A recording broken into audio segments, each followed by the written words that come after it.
to this day, I think the best and most recognized thing that I've ever done was take the video of you crying. Yeah. Pinehurst. Oh yeah, That's right. You come walking out and you know the waterworks started going and, I didn't know that I had a crazy video at the time because I was kind of glued to the place too. Foreplay presented by Barstool Sports. This will be a very fun show. This will be a very different show. We've got the boys. We got our two producers, editors that really run all the behind the scenes stuff. We talk about a shit ton on this show as we should. We got Brendan Jones and Alex Bush. Welcome to the show, boys. Thank you. thank you. I feel like this is one of the first times that we're like on screen. A lot of times we're like the voice of God. You're big time voice of God guys, where you chime in. We're in the background of a shot. And then a lot of times, when Bush chimes in too, it's like delayed because you have to turn mute off. Yep. So we're like, Bush, what do you think about that? And it's like, yeah, I agree with that. So we do that all the time. Yep. This is going to be a fun show. We're going to do, so I put it out on social. We put it out on social that we got a bunch of, it's basically like an AMA, ask me anything, ask us anything situation. And I have 27 questions already. We'll probably get through like 5 of them. Yeah. So from the gallery action. But the genesis of this, I had this idea a couple months ago where I thought it'd be really cool because we mentioned you guys, talk about you guys, and Barstool Foreplay, the whole deal is such an interesting operation, media company, and that like half of the content, half of the excitement for the fans is following along. That's why Barstool Radio was so awesome. That's why sort of like Rob Dyrdek's Fantasy Factory idea that Dave had was so awesome. Stool scenes, people like to see what goes on. So we got a bunch of questions about the business of foreplay, the behind the scenes of foreplay, Lurch and Dan, traveling, video times, editing, everything that we're going to get to. And we got one guy that asked about if gravity just didn't exist on Earth, would we all just fall off of Earth? Oh, I think we need Frankie for that. Float around. So yeah, this would be a little bit of everything. And then the other genesis of this is that Frankie and Trent just missed their flight today. They sure did, yeah. Yeah. They had a 7:20 out of JFK.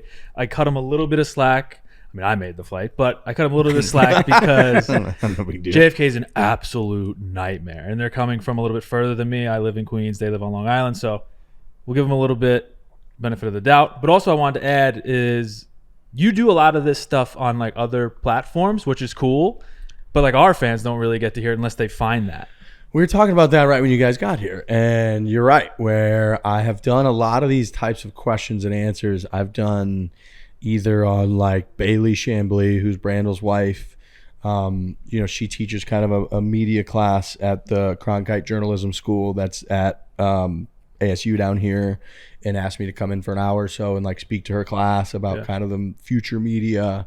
And you get a lot of these types of questions where you talk through sort of, how do you balance like running the business versus filming versus like just playing golf on camera different? Do you just want to play off camera sometimes? What's the business of it like? How would you recommend people trying to get into it? Like, what can they do? And, all that type of stuff. And then I've also, like you said, I've been on like Subpar even with Cole and Drew, where they like asked me a lot of these questions about kind of the origins of foreplay and like whose idea was it? And that just kind of like when you're asked those kinds of questions, it sparks a lot of interesting stories that you've probably never told before. Exactly. And I've told them here, I've told them there, I've told them at the bar, right? Where like you meet come people on here, that you're trying to entertain, talk about golf and do like the foreplay thing, but it's like there's so much shit going on behind the scenes, and it's like that shit's interesting too.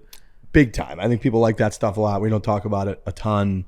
And they always do enjoy, like when me and Trent and Frankie, especially because we've been here the longest, we'll go down like memory lane and go through all that stuff. I feel like people really enjoy that. So yeah, like I said, we got like 27 questions here. I'll start by asking you guys. Brendan, you and I first met, like we interviewed. I think that's when you wore was it a Shinnecock? Yeah, Peter Millar Shinnecock. Peter Millar Shinnecock pullover. What a genius move. Yeah. And then we really hung out at Pinehurst. You got hired, what, like a week before COVID hit? Yeah, dude, I think I got hired February like 10th, and then COVID hit in a month. And I was going to say, when you said you and Frankie and Trent like to go down memory lane, I was like, dude, we could kind of go down memory lane now. We're like 4 years deep. It's wild to think that, because we've said on the show before, but like part of COVID and COVID year times are so dynamic in memory, in that part of it feels like it didn't even happen, and it was like yesterday, and then the other part of it feels like it's been 15 years since the beginning of COVID to now. And when you got hired, we're an interesting spot because people are like, we had trouble with producers for a while. And We're on the 6th version of the group chat. our group 6.0. chat is Foreplay 6.0, and that's because we had 5 versions before that were different producers and behind the scenes folks that either didn't work out for like a myriad of different reasons. One was like the original guy was Robbie Fox, who he just graduated to being content guy and running all the MMA and my mom's basement, all that type of stuff. We had a few guys. We had Heggs, who was awesome, who moved all the way from, I think it was Oregon to New York. And it was, I think, a total like culture shock for him. And then after 2 months, he just was gone one day. Yeah, he just like showed up and left. He just was gone. Picked up and left. Which was devastating. So that left us another hole. So then we kind of had like an interim hole. We hired a producer or two that just didn't work out for a couple reasons. We've even talked about, what was the guy's name who a couple months ago left? Max Geller? Max. Yeah. We had him and we had a couple producers even way before him who left for a similar reason, that they just were like, I just can't do this. This is unbelievable. And then we had Sunshine was one of the guys that we had for a while, who he was an amazing worker, but like this wasn't necessarily a skill set. He's kind of teaching himself a lot. We had Jake Bass for a while, Jake Bass was with us until really a couple months ago. And Jake Bass is a bigger part of the production. Jake Bass's strengths are like kind of running true production meets like business side of everything. He's incredibly like logistically he's tight on everything and neurotic on that stuff, which is great. Just, and just in general. Enormous need for that in the production kind of arm of Barstool in general, not just specifically to Foreplay. And he's dabbled in with the Pat Bev podcast and with different things. You guys were so set that we got to a point where Jake Bass was able to kind of graduate, be more of the bigger production arm at Barstool, work on different projects, whereas you guys have kind of taken control of the behind the scenes of Foreplay. And so now we've kind of gotten to this point, but we have behind the scenes guys now. I mean, I can barely keep track, but we get asked that a lot of like what, because people know me, Frankie, Trent, Lurch, Dan, they know, you guys a little bit because you're involved in the stuff, but talk us through like our whole operation after you get past the content guys. So obviously you 5 and Lurch is, here and there.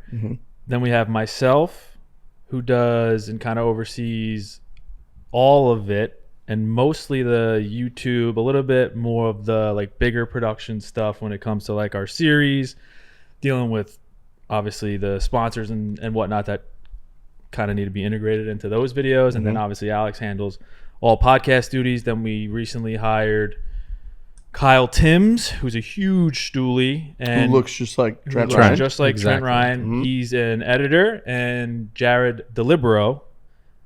I don't think I've ever said his name out loud. DiLibero? I think it's Delibero. DiLibero Let's go with that would one. feel like in Joe Dirt, where he's like, "Don't church it up, son." When they're like, "Is it Joe Dirte?" No, it can't be. So Jared, for like one of his first video shoots, he flew all the way from New York to LA, and then the shoot got canceled that day. Yeah, we wound up did a shoot still. Yeah, but true. We wound up shooting a Breaking 90, so we didn't waste his time completely, but he was there for a bigger shoot that never happened. So it's really us 4 on the production side of things, and then we have Rob White, who's doing a good job on the social media handles. So obviously we talked about that at lunch. He's doing good. He's kind of embraced how, I was talking to Alex the other day, how each platform has like a specific audience. And I think he kind of does a good job of meeting the expectations of each one, where it's like the Instagram audience, you could tell by the feedback that you get, kind of likes one thing, and the Twitter audience might like another thing. That noise might be a little bit annoying. It's my fridge. I was wondering what that was. Yeah, the fridge when it I can cranks barely on. hear it in here, but All then right. I take off the earphones, I hear it. Yeah, as long as you can barely hear it in there. Yeah, you it's can- fine. Yeah, the fridge kicks on a lot, and this time of year it really kicks on because it's hard to just keep everything cold because it's 115 degrees in Scottsdale. But yeah, Rob's doing a good job. And obviously he's grown our TikTok from like 0 to whatever the hell it is now. So Yeah, and that's good. pretty much our So team. it's really 4 of us kind of doing the editing and shooting, and Rob's on the social media sticks. I knew that So was yeah, coming. it's a really good team. I'm proud of everything that we've built and what we're doing now, and I'm sure we'll get into more like process of videos and behind the scenes stuff. But yeah.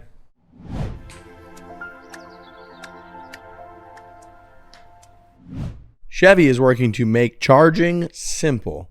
You ready for this? Over 110,000 charging stations across the U.S. and Canada, and growing. My Chevy app, your smartphone becomes your co-pilot when using the My Chevrolet mobile app with Energy Assist. The app allows you to access vehicle information like battery status, charging settings from literally anywhere. The Energy Assist feature intelligently plans your routes, tells you where and how long to charge up, and gives you real-time data about charging station availability. I understand if you're going to get involved in the all-electric game, you're worried about charging up, you're worried about how far can this thing go. Maybe you heard that it doesn't go. I believe that 400-mile range I heard on the all-electric Chevy Silverado.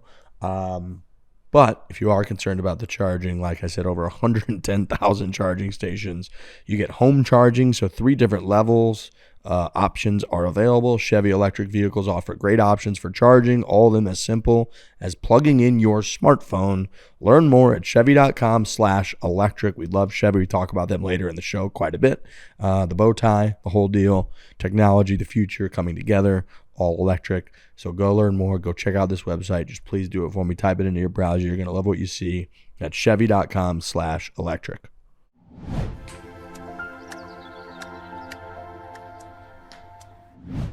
Pinehurst was a wild place too when we lived there. Yeah, so we did like pretty much the first time we ever really hung out and spent time together was during the pandemic. And it was like I was shooting Daily 9, kind of originated then. We were still doing like the Riggsverse videos. The match against 12-year-old Pete was originated. The scramble against Kisner was originated all during that time. I was going like live stream a lot of days from my cell phone, just playing like rounds of golf. We were selling those when I would do bets against people online, and then I would just put on my Instagram story every shot that I would film with a tripod. So we were filming a bunch of stuff, but like it was there. So you were like also editing. I remember that you were editing the travel series from Pinehurst that I didn't go to, that you weren't there for at all. And you were like, I kind of feel like I should come down while I'm editing this so I can experience the place. And you ended up coming for what, like 6 weeks? Dude, I remember when I started in February, I think like it was February 15th or maybe February 10th, 2020. COVID hit literally a month later. And I remember right before it hit, or I guess as it hit, I went up to you in the office and I was like, what's your plan?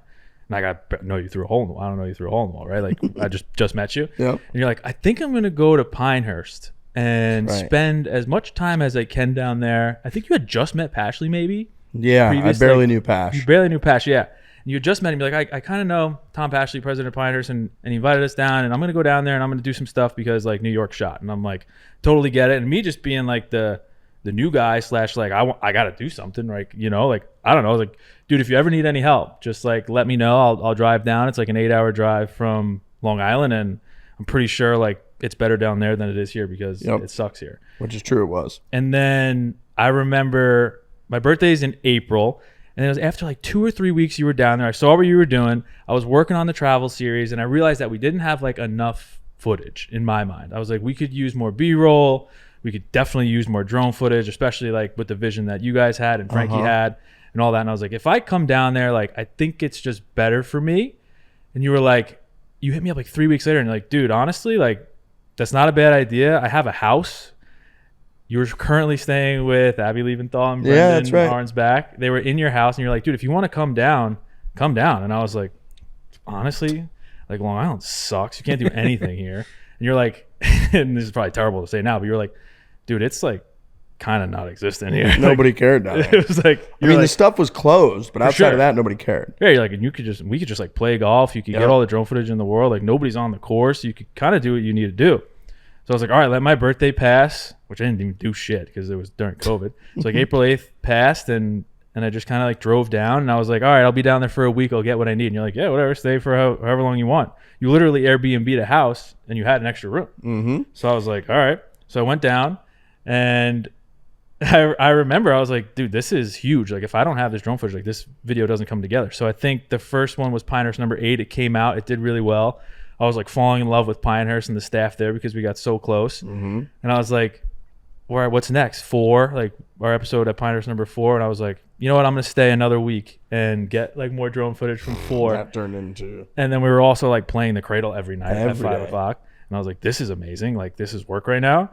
And same thing, 4, then 2 came out. Tobacco Road, actually. I remember we went up there and shot and filmed some stuff. So all of a sudden, next thing you know, I was down there for like 35 days with rigs, just hanging out, like shooting the shit and kind of going back and forth on edits, falling in love with Pinehurst and the staff there. And it was wild. To this day, I think the best and most recognized thing that I've ever done was take the video of you crying.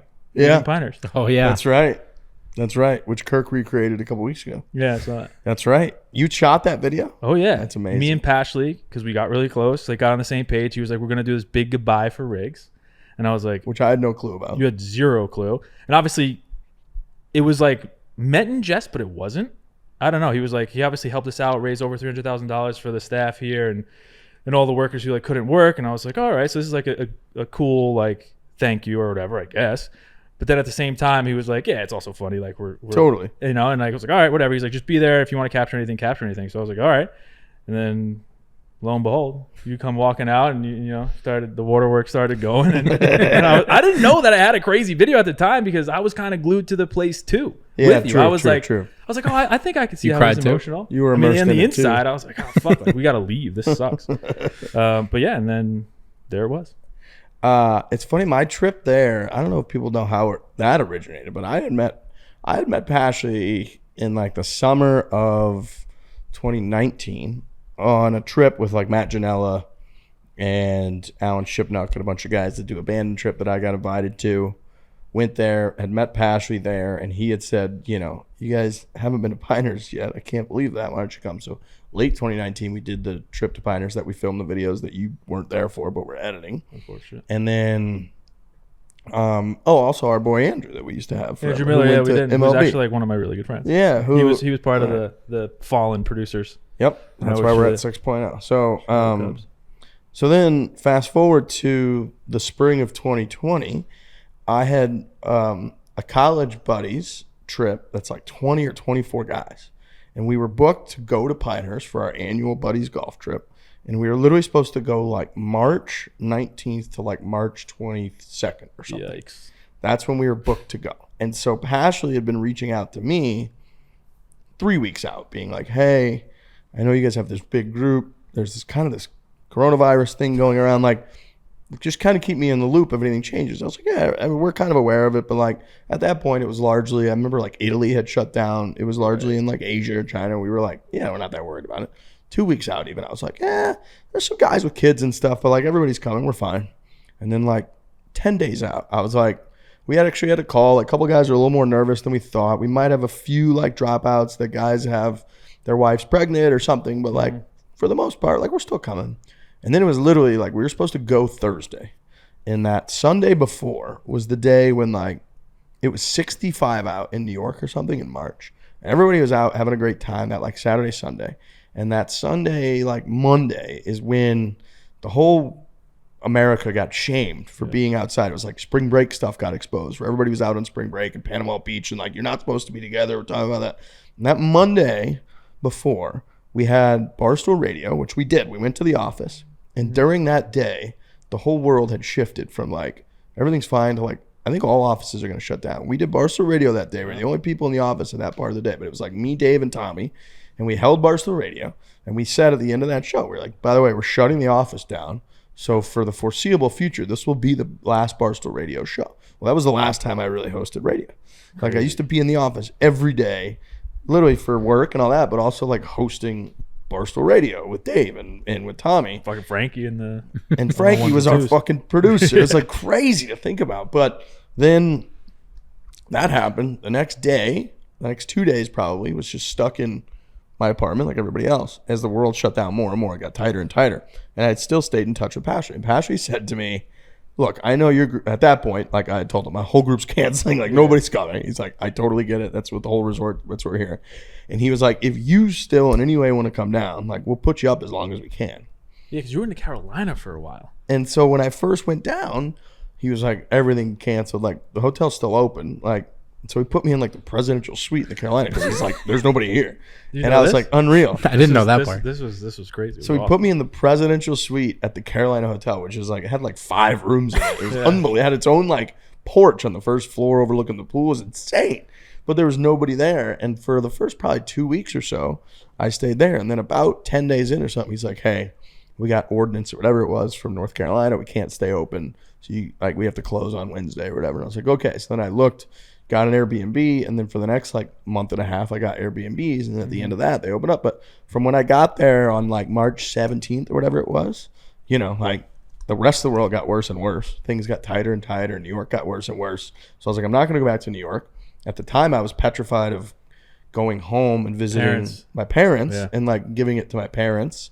Or even my brother has 2 small kids. So like that. So I was like, I think it's safest if I just stay put. And then content opportunities started to come. And then you came down. And next thing you know, it had been 99 days. So it's like, trip. That's kind of how things came to be. And then what's also nuts is that right after that, the only reason I left, people were like, how do you stay for 99 days? Because on the 100th day, we had a Barstool Classic in Chicago. And Brutal. That was our first. So we had taken the whole Classic and we had to basically flop it on top of itself to the second half of the year. So we had at the time, I think we were doing 16 stops, and we lost all of March, all of April, all of June, and then now we had to go from like late June, I think, until September. We had to do 16 Barstool Classics, and so then it was like now all of a sudden the world opened up a little bit. It was summertime, and we were just on the road nonstop doing Barstool Classics. And we were getting roasted online. Like we'd have people in the putting green. People hadn't been outside in fucking 3 months. And we had people like crying to us being like, this is the best day I've had in 3-4 months. This is awesome. And people like out having a beer on the putting green, which now looking back at like what we've learned about COVID is like not a big deal at all. But at the time we were getting shamed a little bit. I remember in my crying video, like I didn't have a mask on when I left. And I was like, I didn't think I was going to see anybody. Like, why would I have a mask on? I didn't know I was going to see 100 people clapping for me. Like it was always so like taboo if we posted anything with like big groups and shit. It was like, oh, don't put that out. Like I'm like, oh, okay. Like, okay. But we got through that and then we nailed those Barstool Classics. And then the reason I moved here in Arizona was at the end of all that Barstool Classic run, my New York lease had ended. Where me and Lurch were actually roommates. Our lease had ended in like Soho, Manhattan, in like the end of August of that year, maybe. And obviously we were like, we're not going to renew. Like New York's terrible right now. Nobody's going there. Everybody's leaving there. And then as the fall started to hit, it got worse and worse again because the cold weather, indoor weather, COVID started to pick back up. And so then I was like, I'm definitely not going to go there. So my friend Josh, who we talk about a ton here, and Todd Martin, who's the Silver Fox from Peter Millar, the two of them were like, dude, you'd love Scottsdale in the winter. You got to come down here. So I was like, I'll do a winter lease. I've been here for almost 3 years. And so it's just fucking wild how things happen. Dude, those days when we first, like, you just thinking back at it, like some of that videos I edited were like hilarious, dude. I edited like a tour of the presidential suite. I remember like when you said it. It was like he was like, do you want to take people on a tour? I gotta find that. Dude, and then because Kevin, we did cribs. We were doing Barstool cribs. Yes. And Kevin did one at the time where he was like COVID cribs. He was like recently divorced. He was like living in his like some shitbox spot with all of his kids and toys and shit everywhere. It was like miserable. And I saw it. I was like, dude, I got to do one as a total like juxtaposition to Kevin's. And I was like, I'm here at the presidential suite. And I think I was like, so in this room I have my morning coffee, and then in this room I have my lunch lemonade, and then this other room is where. I remember editing. Do you know what I also edited? When you shaved your head for the first time. That's right. I edited like a 2.5 minute video of Riggs shaving his head. That's right. Your hair looks good now, by the way. Thank you. I long road. Well, yeah, at the time, long road. Well, at the time it was crazy because it was haircuts were impossible to get. Exactly. Remember, nobody could get a fucking haircut because like you couldn't go somewhere somebody would sit next to you, put all that in. And my girlfriend at the time had actually been pushing me for a while. She's like, I think you'd look great with a shaved head. And then COVID hit and all that, and she was like, why don't we just do it? Like, who cares? It's COVID. You can't get a haircut anyways. You're not gonna see people. And I was like, well, if we're gonna do it, I have to film it. I was like, that would be crazy if I show up someday and we don't have content out of it. So we set up a camera and she shaved it. We tried to like blur her out as much as possible and shave my head. And then I did a reveal. Blattman was talking about this the other day. I did the reveal on the NFL draft. Yeah, NFL draft. We did the NFL draft, and I was representing like who was I representing? Cardinals, maybe? Maybe, or the Saints, maybe. At the time, I don't know. And I was like, I'm not going to go on and. Oh, you almost fell. Well, put it back in there, baby. There you go. Smooth. Was I out forever? Just for like a second. Oh, okay. Yeah, you're good. And yeah, I was like, I'm not going to actually try to bring real analysis about the NFL draft. From the Saints. So I was like, I'm going to reveal that I shaved my head. So yeah, that happened during that. The 12-year-old Pete match happened. There was so much shit that happened during that. It was wild. It was absolutely wild times. But anyways, all right. So we've come a long way. I got a million questions on here that I want to go through. Merchandise, please go check out store.barstoolsports.com. Check out the Foreplay merch. We came out with a bunch of new summer merch last week. We got some incredibly exciting stuff coming up from, I think we mentioned that it's going to be Tour Championship. We might have a little thing at a team event that happens usually in the early part of the fall. We might have some co-branded gear, and we have some phenomenal stuff up there from hats, polos. We got shorts now that have the logo on it. I got that stuff all over this place. So go check out our merch. And then we got Francis and Frankie. Barstool Golfs is now live on the Foreplay YouTube channel. Really funny video. It's just different. Francis and Frankie have this weird dynamic. If you know anything about them, Francis like kind of has this love affair that's kind of fake, but not really almost. And they talk about like penises and sex and Frankie has like kind of a weird like homosexual like tendency to him too, which is like, I only say weird because he's just kind of married to like a female. Fine. So yeah, it's a little interesting that goes on. And he's been, if you've ever heard him on KFC Radio, he almost convinces himself on every single show. So the fact that it's Francis then has a love affair with shit out of it. It's so funny, dude. So, and Francis is a good player. Francis is probably 7 or something like that. Yeah, he played really well. It's in that. Yeah, he was a second guest on that Barstool Golf series. He played well. He's probably like a top tier guy at the office. Like that's just in general, actually, even when you look at all of them. Yep.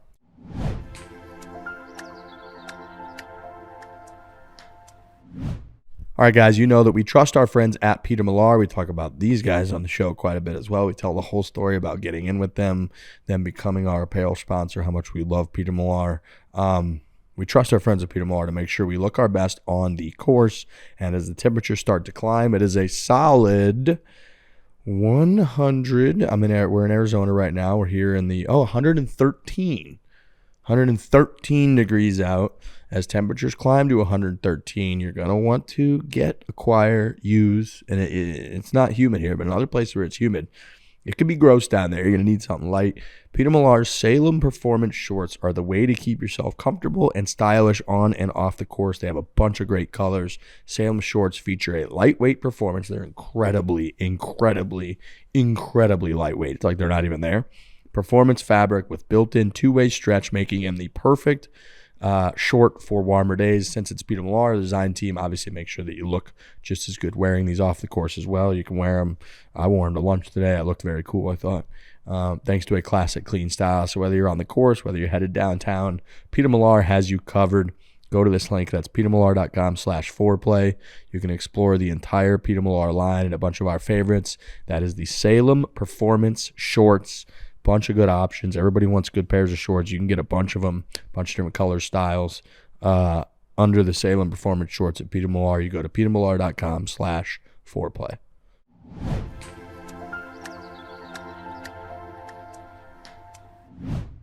All right, we're going to go through a bunch of questions. I kind of combed through a mix of the Foreplay Facebook group, 19th hole, where people can still go subscribe there and try to jump in there occasionally and comment and respond. I feel like those are our top tier fans. Yeah. Those are like our most friendly fans. Yeah, they're great. They get it.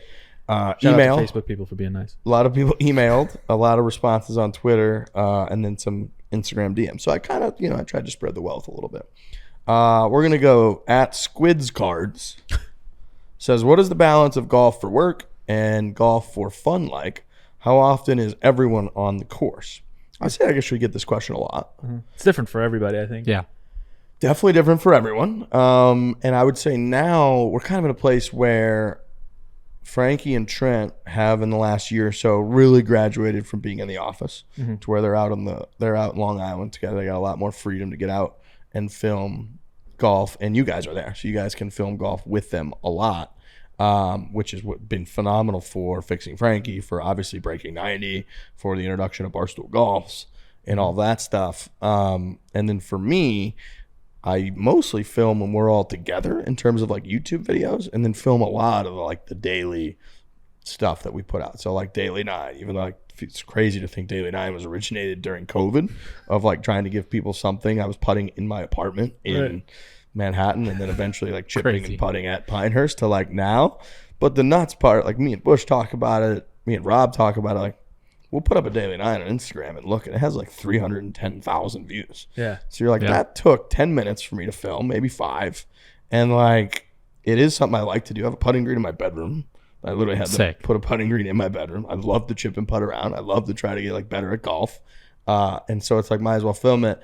And those do incredibly well. People, I think, like the journey. And it gets probably a good amount of hate views, which is great. It's like the views. Glenny Ball's burger reviews, where it's like views are views, baby. So it's True. like, do a lot of those, do a lot of the foreplay verse videos. And then I've got a few series ideas that we've been sitting on for months that were kind of like, this can tie into the business team a little bit because people asked a lot of questions too about the business team. But we're in a place, when I started at Barstool, it was like taboo to go play like. It was taboo to go like play golf. We weren't allowed to really do it for like work. That wasn't count. And then it was also kind of the reverse chicken or the egg, where if you had an idea, you just went out and filmed it no matter what. Mm-hmm. Whereas now Barstool is owned by Penn. Barstool is a much more, there's a magnifying glass on the business aspect of it, which also ties into the Lurch stuff, ties into everything. But to the sense where now we have to get a lot of the stuff that we're going to film kind of approved to be sold first. Yeah. So it's like, if you're going to sell something, or if you're going to film something, pitch it to the sales team, let the sales team have that pitch, and then let them shop it around to potential buyers. Once somebody buys it, then we allocate X amount of that as a budget to go film stuff, and then justify everything, blah, blah, blah. People understand that part. So Margins. I've learned a lot about margins. A lot about margins. It's like, we need this margin on this video, so like your expense has to be this or below, and it needs to make this. It's like, oh, okay. Which we deal with a lot of that, and we get that now, right? And it's like, I handle most of the business stuff from our side in terms of like compared to all the content guys, or I think people probably know. But it's like, you learn that makes a ton of sense, but you also realize that we're not going to wait forever, right? So it's like, at some point, it's like, okay, we pitched this idea. It's a great idea. Let's go take it to market, or whatever the fuck they say in terms of like taking it to potential clients. But after like 6-7 months, we're just going to go film these. And like, they're going to do well. And it's going to suck that we could have made X amount of money on it, but we're not. We're just going to put them out. But like, we want to put content out for our fans. And then it becomes proof of concept. Proof of concept is like all these words. Right. And they put it, it's like, no, it's just like, we knew it was going to work. We filmed it. It worked. How was it not sold? And so that's why we started to get really frustrated with the sales team. But to tie it all back, there is definitely, for me, an element of like, golf on camera is not quite the same as golf just purely for fun. Definitely. And how much I think people see, like when we get a week off from work or vacation, like I go on a golf trip. Mm-hmm. Like, it's like my favorite thing to do in the world. When I go home with my buddies, and like we have a Friday off, and I'm going to have a 3-day weekend back home in St. Louis. Like, my buddies take off work and we play golf. We book golf all 3 days. That's what I like to do. And it is very liberating when I'm out there, and it's like, we're not filming anything. There's no camera around. I'm literally just open, buy a 6-pack of beers at the bar with my buddies, or Truly's, and like Truly vodka seltzers, by the way, are delicious. And I actually have the vodka sodas. I have a couple in here in the fridge. They're real phenomenal. Vodka? Yeah, they're real vodka. They got fruit. That's real. It's great. But get a couple drinks in you, and like, just play a match and play golf and have fun. And if you hit one out of play on one hole and your partner's in good shape, you just sit in the cart and be like, I'm in pocket. Give me a double or triple, and I'll see you on the next tee, because you're not like versus filming is, depending on what we're filming, for me, can be a lot different, where it's like it's night and day. You want to be on, but also like, I don't know that we're the kind of guys that need to be like on. It's kind of like we're pretty much like that all the time. Like, I think people film just our like rental car conversations. It's very similar. Just as funny or similar as like most of the stuff. But there is like you want to get, like, if Trent and Frank, you're over on the left side of the fairway and I'm on the right side, like you do need to think consciously. Like, I need to sprint over there and be around that camera and like chime in and be part of the mix, and like, and then I have to go hit this shot. Now you got to wait for them to clap sync, and it's just, it's different. It's definitely different. But then we do stuff like, when we do the travel series matches that we've done, like when we did that alternate shot that everybody raves about, where it was like me and Frankie versus Trent in Lurch at like Big Cedar last year. Like, that match was as fun as it gets, because it was competitive. It was tense. It was fun.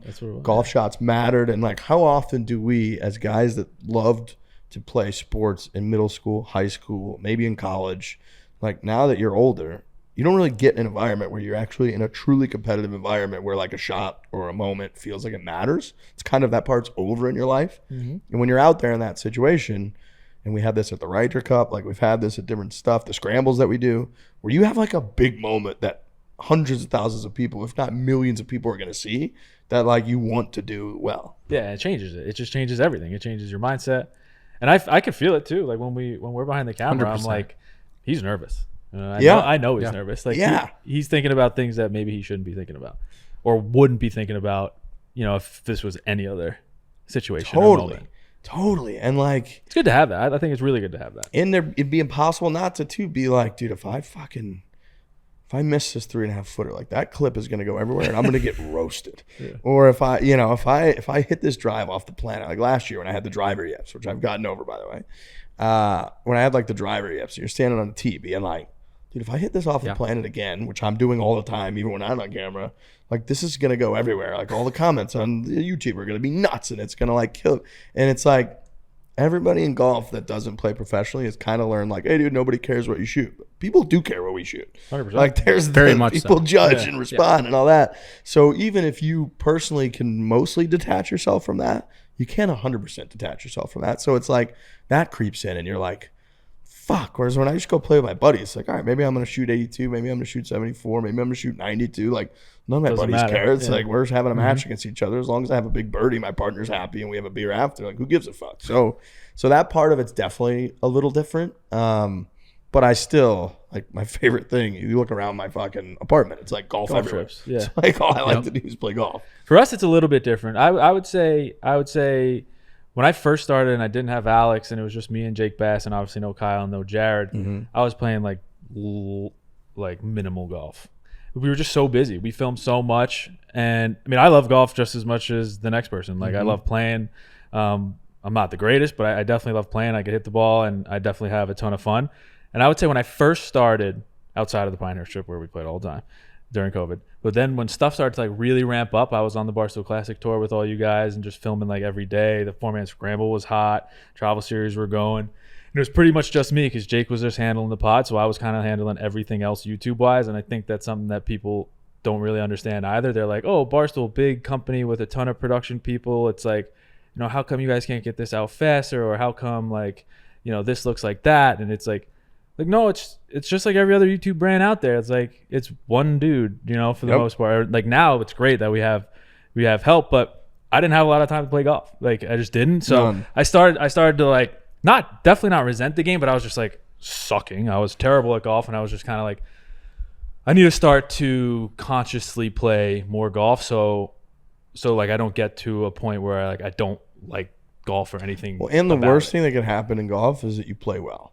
Yeah. Once you play well, then anytime you don't play well or close to that afterwards, you're like, this sucks. Yeah. Like this fucking stinks. You get worse. The bar's too high. Whenever you get worse, it stinks. So now here you guys are editing all this shit that's golf related and then like not getting to actually play. And then when you do get to play, you stink. And you're like, well, fuck. Like I just don't have the excitement to go play. Right. But now recently I've been much more conscious of even just going out and like hitting balls at the range. And just like we did that last week. Yeah, we did. Yeah, for a shoot, we just hit a few balls because we brought our clubs to play. We didn't have time to play. We just went to the range and still hit balls just to like stay in it and like have like it goes a long way. And I would say that before we had our production staff, at least for the guys behind the scenes, I didn't play a lot. Jake didn't play a lot, even though he like wasn't the biggest golf guy in the world.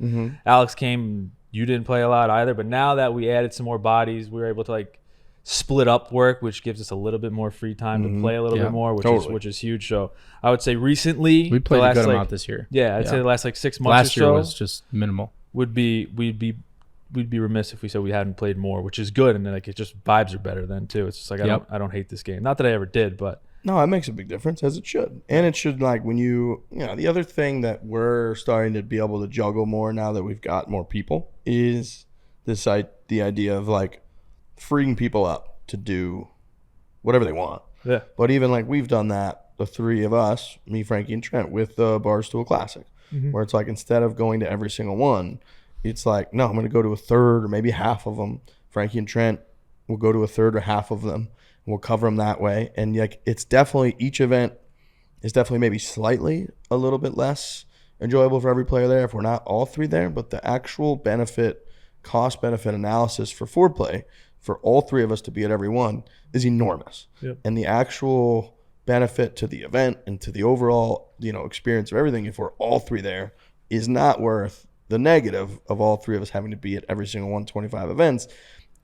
In that, not just in like a silo, but overall, like we travel so much already. Like, guess what? If that guy, Frankie, just gets that a whole week actually, where he gets to be at home with his wife, like working on his home and like deeper. Well, then guess what? Next week when he's back on the podcast or back at the Classic, he's going to be better. Yep. He's going to be fresher. He's going to have more ideas. He's going to be excited, whatever. And that's me. That goes for me. That goes for Trent. Goes for Dan, Lurch, and it goes for you guys. Like on that front, where you're able to like split up the work a little bit. It's like, well, then when you do get back, like, oh wait, maybe Jared and Kyle were able to handle this video, and you two were able to go to the range for a day or two. Yeah. You're able to spend time with your girlfriend and go to a Taylor Swift show, or whatever the fuck it is.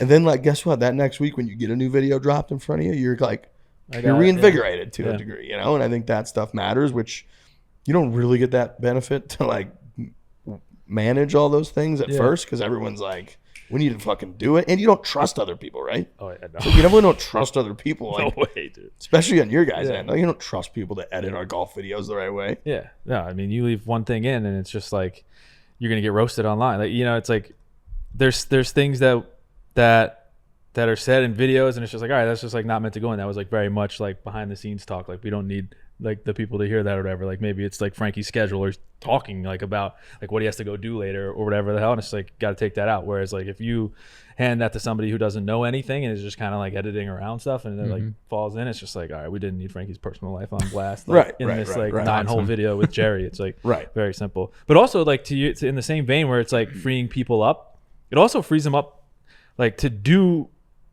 work that makes money. Like it's like a separate like avenue to make money where it's like, all right, so you're going to the Classics this week. Like me, Frankie, and Alex are going to go out there and film like 2 Barstool Golfs. Like there's money behind those videos. Like we wouldn't have been able to do that had he been, at the Classic. So instead of all three of us or two of them just sitting on the putting green or like, roasting people on the first tee, which is great. It's all like one guy can handle that. It doesn't need to be all three. Or it doesn't need to be you guys there. Like whatever. Time's a precious thing, especially when we have opportunities like we have. It's like let's try to take care of everything we can, which is why like I'll never say no. Like the production team asked me, they're like the leadership asked me like, what do you guys need? And I'm like, listen, like I'm never gonna not pitch like more bodies. Like we could do double, triple the amount. Like look at it now. It's like when it was just me, like we were getting one video out a week. Maybe we were missing a week here and there, and it was taking a while because I was on the road like filming something. Then I had to come back and edit.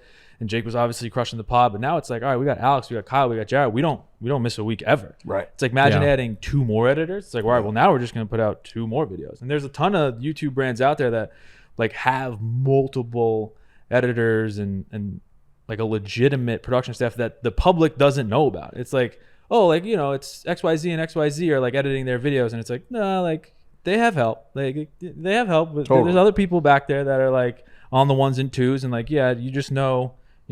So and so and so and so. It's like you just know me and like maybe Alex, but it's like, all right, no, now we have Jared and Kyle. It's like they all like everybody has. When you're putting out multiple videos a week as a YouTube brand, it's like it's not just one dude. Like, I can tell you that right now. It's not just 2.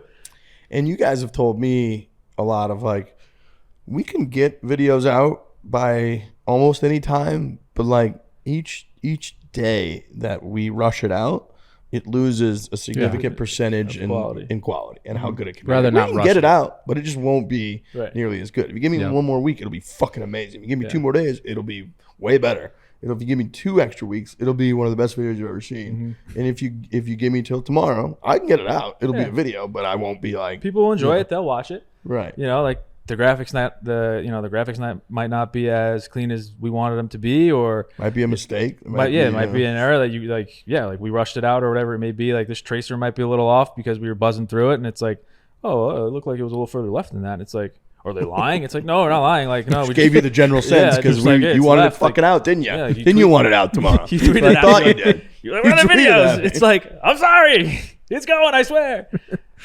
And I think too, like You guys people don't understand how many videos we have in the queue.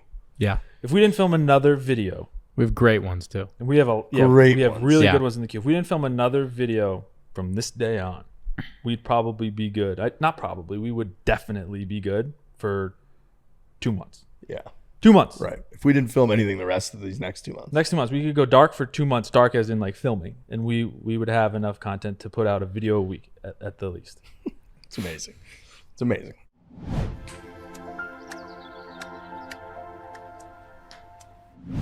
If you're feeling dehydrated after a long day on the course, recovering from an intense workout, maybe you're dehydrated after a long night out, BioLite. I actually have to give credit to our victory in the third flight of the Granite Lakes member guest last week, Corey Hill's Invitational, to BioLite. This is now 2 trips in a row. When I went on my Bandon trip a couple weeks ago, which I'm going to debrief the whole thing from probably next week, I made sure that we had a bunch of BioLite shipped to the house. It's insane how big of a difference it makes. We try to get one down. Remember to drink one before you go to sleep, and then we have one in the morning before you go out on the course for the day. Makes just an enormous difference. BioLite is unlike any other hydration drink out there. And then this past weekend at the Granite Links member guest, we had BioLites every single morning. Felt great. We won our flight. The other 2 guys that were on the BioLite train with us won their flight. It's got 6.5 times the electrolytes in a single BioLite that you get in other sports drinks. They created BioLite physician-formulated hydration drink packed with electrolytes and all natural ingredients like B vitamins, milk thistle, vitamin C, and ginger root that help combat headaches, nausea, and fatigue associated with dehydration. Next time you're in need of a serious hydration, grab an ice cold BioLite, drink the entire bottle. In just 30 minutes or less, your body will receive the same rejuvenation as an IV rehydration therapy. Trust us, it works. BioLite when water is not enough. For a limited time, use code SUMMER to get free shipping on your next order of BioLite at drinkbiolite.com. That is the code SUMMER, free shipping, drinkbiolite.com.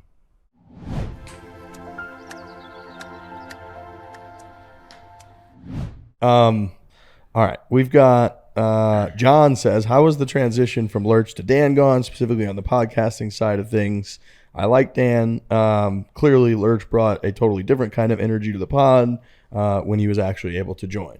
So the Dan Lurch situation I think was probably incredibly misrepresented. Yeah. Right when it happened, and that's for a couple different reasons. The main one was, and I like that Lurch was on the last show. Lurch was great. Lurch, like I said, when COVID hit, Lurch was literally my roommate for 5 years or something. Like one of my best friends in the world. You guys made the move from Boston to New York. Still right? is. Made the move from New York. I think Lurch moved probably 9 months before I did because he's from the tri-state area. He's from Jersey.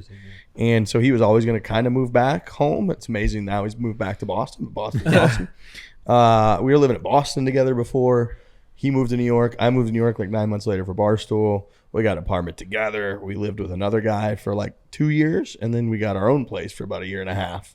And then COVID hit. So Lurch and I are as close as you could possibly be. It's always interesting when you mix like business with your personal life and buddies and all that, no matter what. I mean, everybody knows that. I think that's one of the oldest cliches of all time. Yeah. But also in that time, right, like foreplay got massive. And if people have been listening for a long time, the first time or two that Lurch was on the show was like we did a Cabot trip together in like 2018 maybe. And we actually went with office manager Brett, OMB, myself, Lurch, and Heggs, our producer at the time. I think it was literally 2018, like the summer of 2018, which is only a year after Foreplay was launched. And I was in a place where Frankie and Trent weren't really playing any golf. Yeah, they weren't like a part of the brand in that sense. No. And that gets into a lot of the business stuff too that I know people are interested about. But like it was me and Trent doing the podcast full time, but it was in terms of actually being out playing golf. Trent didn't really play much golf, and I played a ton, but it was always weird like talking about myself playing golf, not being able to like jive off of someone else.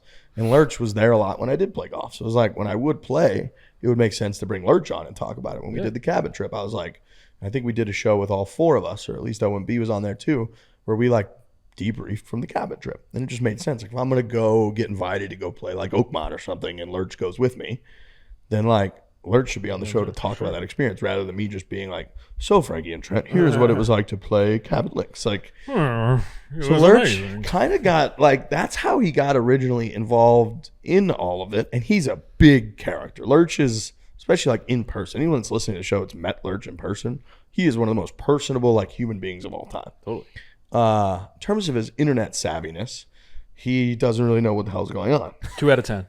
Yeah, 2 out of 10, which actually is incredible because it's fueled his character of like, which like, yeah, him being a 2 out of 10 is also like become this thing where he's like it's like an 8 out of 10 now. It's like right. He's so bad it's good. Right. And then I love him. As foreplay grew and grew and grew, right? Like Lurch, you have people have to realize too, has grown and grown and grown in his own other career to a point where Lurch is and like, with the sales manager, sales team leader of like a major sales team, and has been very successful in that even outside of his current job, like the jobs before. And so he's been growing with that. We're growing in this. And when Lurch would pop into different shows for, 30 minutes and then pop out and then go on a trip with us and like not be fully invested, it was like kind of 2 forks in the road a little bit of like, we kind of got to figure all this out. Nobody really wanted to talk about it a lot because we're all like kind of good buddies. And like, it was just a little bit messy in a sense, but like also great because we liked Lurch when he could be involved. He's amazing in videos and all that, but he wasn't fully invested. And we're at a point, Barstool Sports, where it's like we were getting taken over by Penn. Penn, like we said, was very much putting a microscope on, and Barstool putting a microscope on, like, we need to cut. If people looked, like a couple weeks ago, Barstool cut a couple talent people, a couple other, ESPN cut a ton of people. So it's like in the media space, this is not crazy. And so Penn and Erica and Barstool kind of were looking at the Lurch situation and being like, all right, we're assessing all talent. Like, who's this talent who's making a pretty good amount of money that by all metrics is like not really a full-time employee that's like delivering X, Y, and Z. What's going on here? So it's the first time we had to like critically look at the situation. And essentially at that exact same time, these two things happened coincidentally at the same time. We had been talking to Dan for a month or so about like potentially hiring him. He had been on the podcast at the US Open when Fitz won. And like we had gone really well. I remember. He was on a couple times. He called in after the after the Tiger question. that was I brought his ass on. Yeah, because Jake was away and you were producing. Yeah. I remember that. And then I remember, I actually, not to cut you off, but I remember we had a really good podcast session with him and just like shot the shit with him. I remember walking into the media tent and just like looking at you and being like, when are we gonna hire this dude? Yeah, right.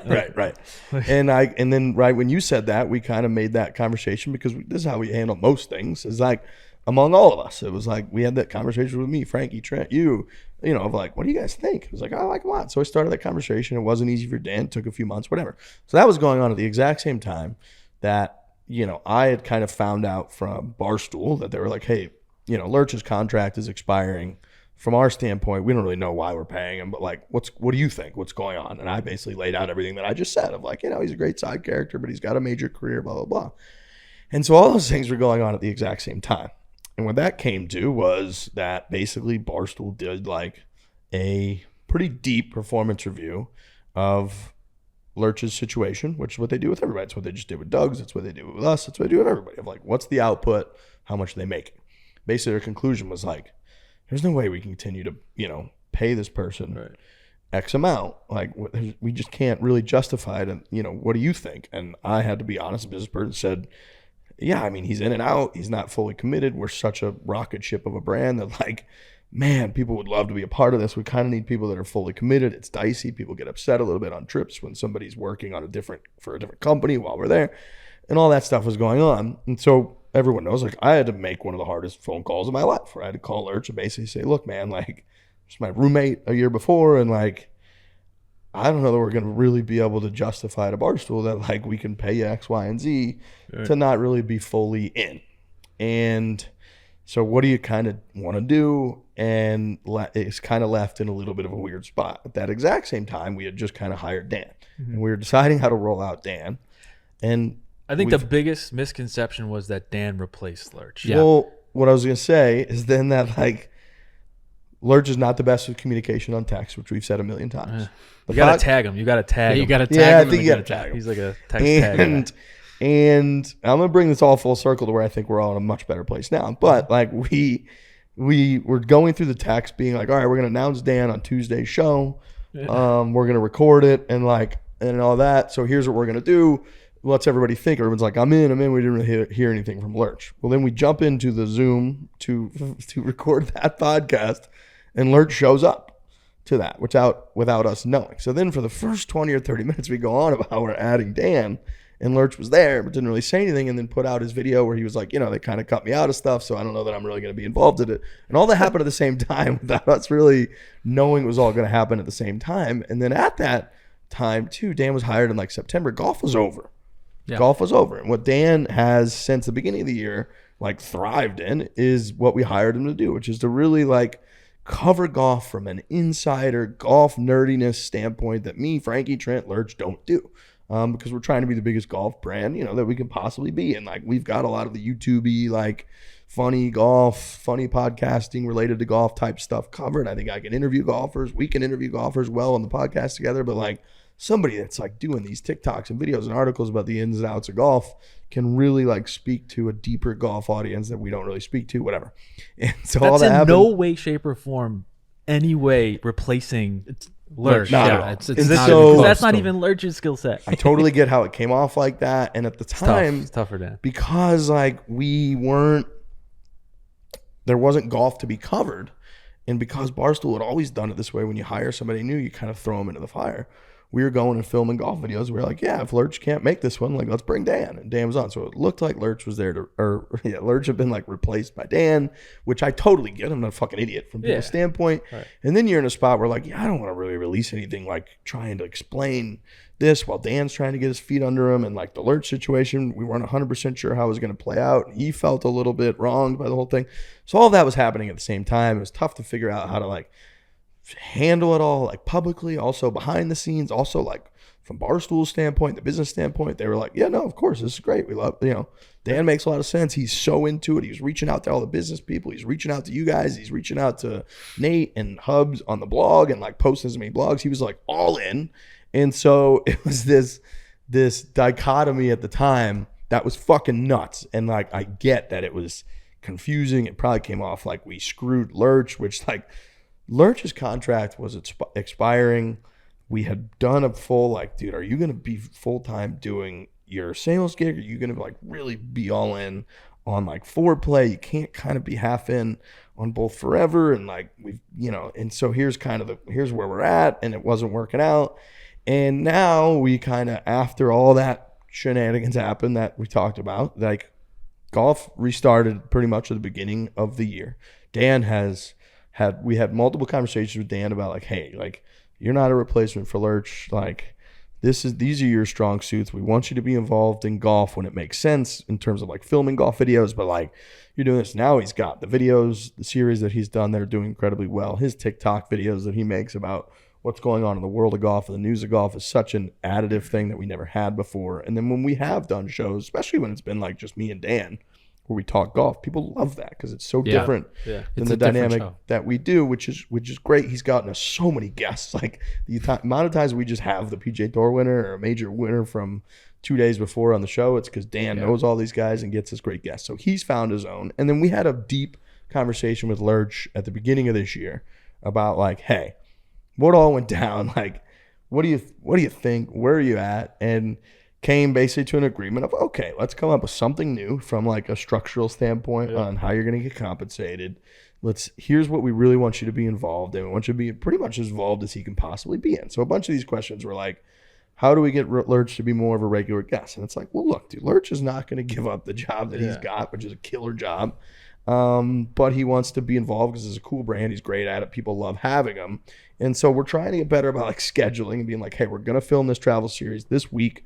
If you can schedule your meetings around it, do it as best you can. But also while you're there, guess what? We've got a cast of 6 characters now. We can bring Francis for a couple days, Dan for a couple days. We can bring Jersey Jerry for a couple days. We can bring new folks that we want to get involved in. Play like golf, chill in the fucking Airbnb. If one of the days you got to be like, dude, I got meetings from fucking 7 a.m. till 6 p.m. and then the rest of the week I'm going to be free for videos. Great. So we're trying to get ahead of all of that and like have structured things now to where I believe everyone's happy. And we're in a good spot with all of that. I feel bad both for like Dan, that his like beginning at Barstool was viewed in a lot of people's eyes of like, screw this guy trying to replace Lurch. That sucks for him. It wasn't unfair. And Lurch said to Dan, like, dude, I apologize. That sucks that it came off that way. Apologize for like us mishandling all of that. Apologize to Lurch if he felt like he got screwed at the beginning and through all of that. But like, you know, we make all of our decisions like largely as a team. It wasn't, you know, nothing that we did was like anybody coming down like a dictator being like, this is what I'm doing. If you guys don't like it, fuck off. It's always talked about. It's always discussed, trying to make the best decisions.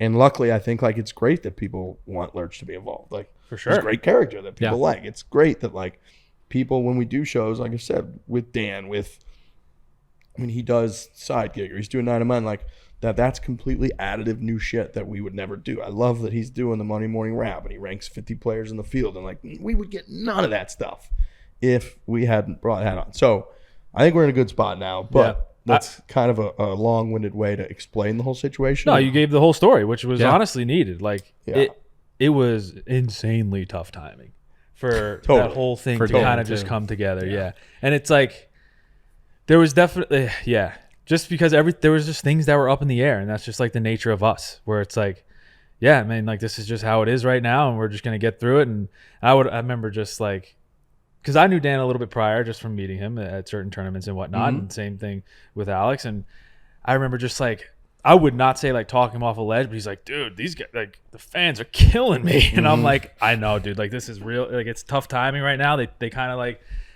it's perceived that you're like replacing Lurch, and I know you aren't, and it's tough for you to make your own lane right now because, like Rick said, like golf's kind of slowing down right now, and like you really don't have any series on your own, so it's definitely tough for you to make your own lane and kind of showcase that you are in fact like a separate arm of foreplay that is kind of like this golf nerd / like a scratch golfer or whatever, and like it's just a different side of the brand. It's hard for you to do that right now, so it looks like you're just kind of replacing this dude on the podcast and coming on travel series. So it's like real tough timing. But I would just look at him and I'd be like, dude, I just need you to like stay focused, wait till your series and wait until like you get your ball rolling, because I think his ball's rolling pretty good right now. Like we got a side gig coming out with Keegan Bradley that we just shot. Minwoo Lee's on the list. He's not at mine.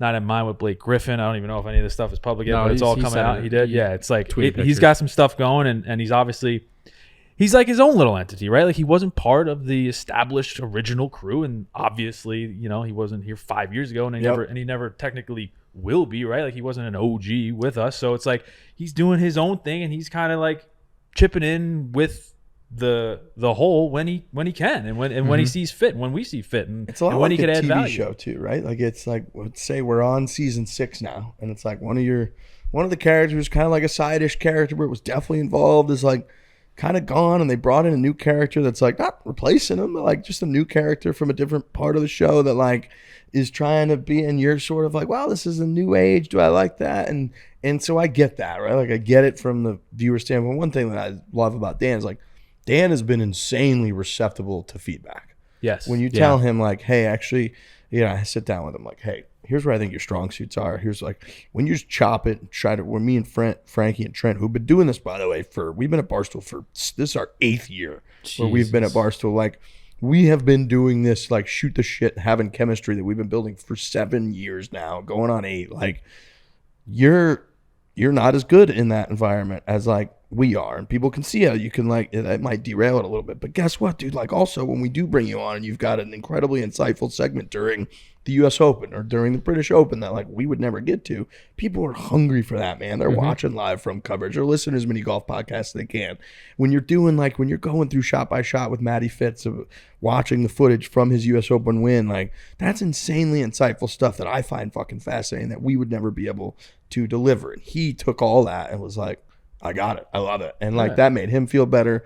And I've told this story before, but like being thrown in the fire in terms of Barstool, is nobody can really prepare for it. Being like a publicly facing person that is now exposed to millions of people's just opinions of you that usually come from like anonymous accounts. And I remember like the first time when I was it was 2016 when I went from blogging for probably 4 or 5 months, where when you're blogging, you're not really, exposed to radio, or you're just kind of blogging, put your name on. I'd done a couple of videos. I did the London video. I did like an Apple iPhone store video. But like you're able to control those. Like you know how it's edited, you put it out, whatever. And then I remember Dave brought me on to, I think he was doing the Dave Portnoy show at the time, where it was literally him and Gaz, and they would just bring people on and roast them. And for like 30 minutes, he just roasted me. And you go from this like person where you're like pretty confident person and normal, went to a good college, like doing a good job, like got a lot of good friends, and like pretty like doing all right.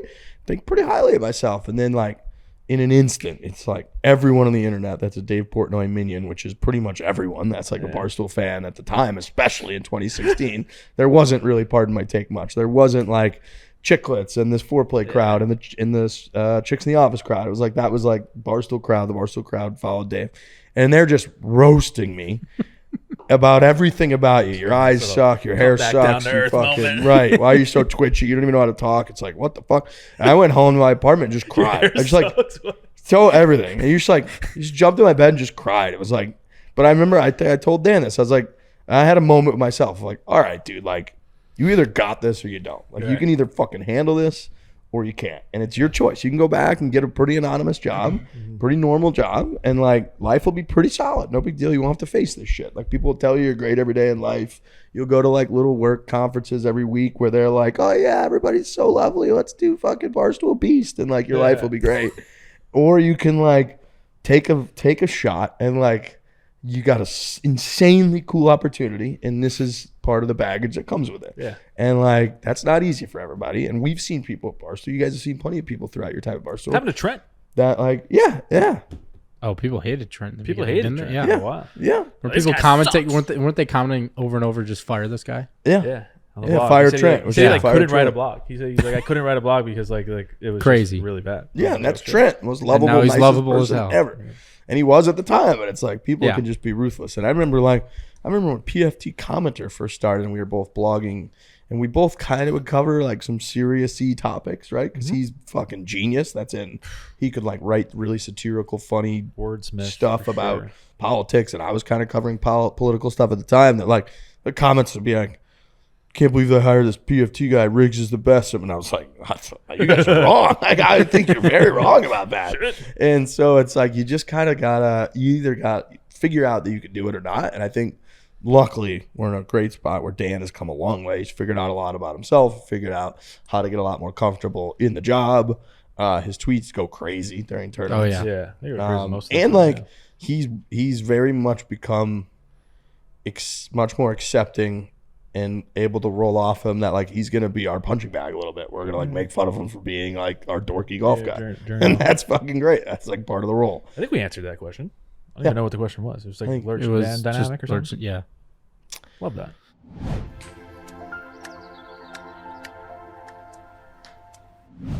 Do you love golf and love to play with other people? Are you having trouble coordinating time or locations for golf matches around family, maybe around work, life schedules?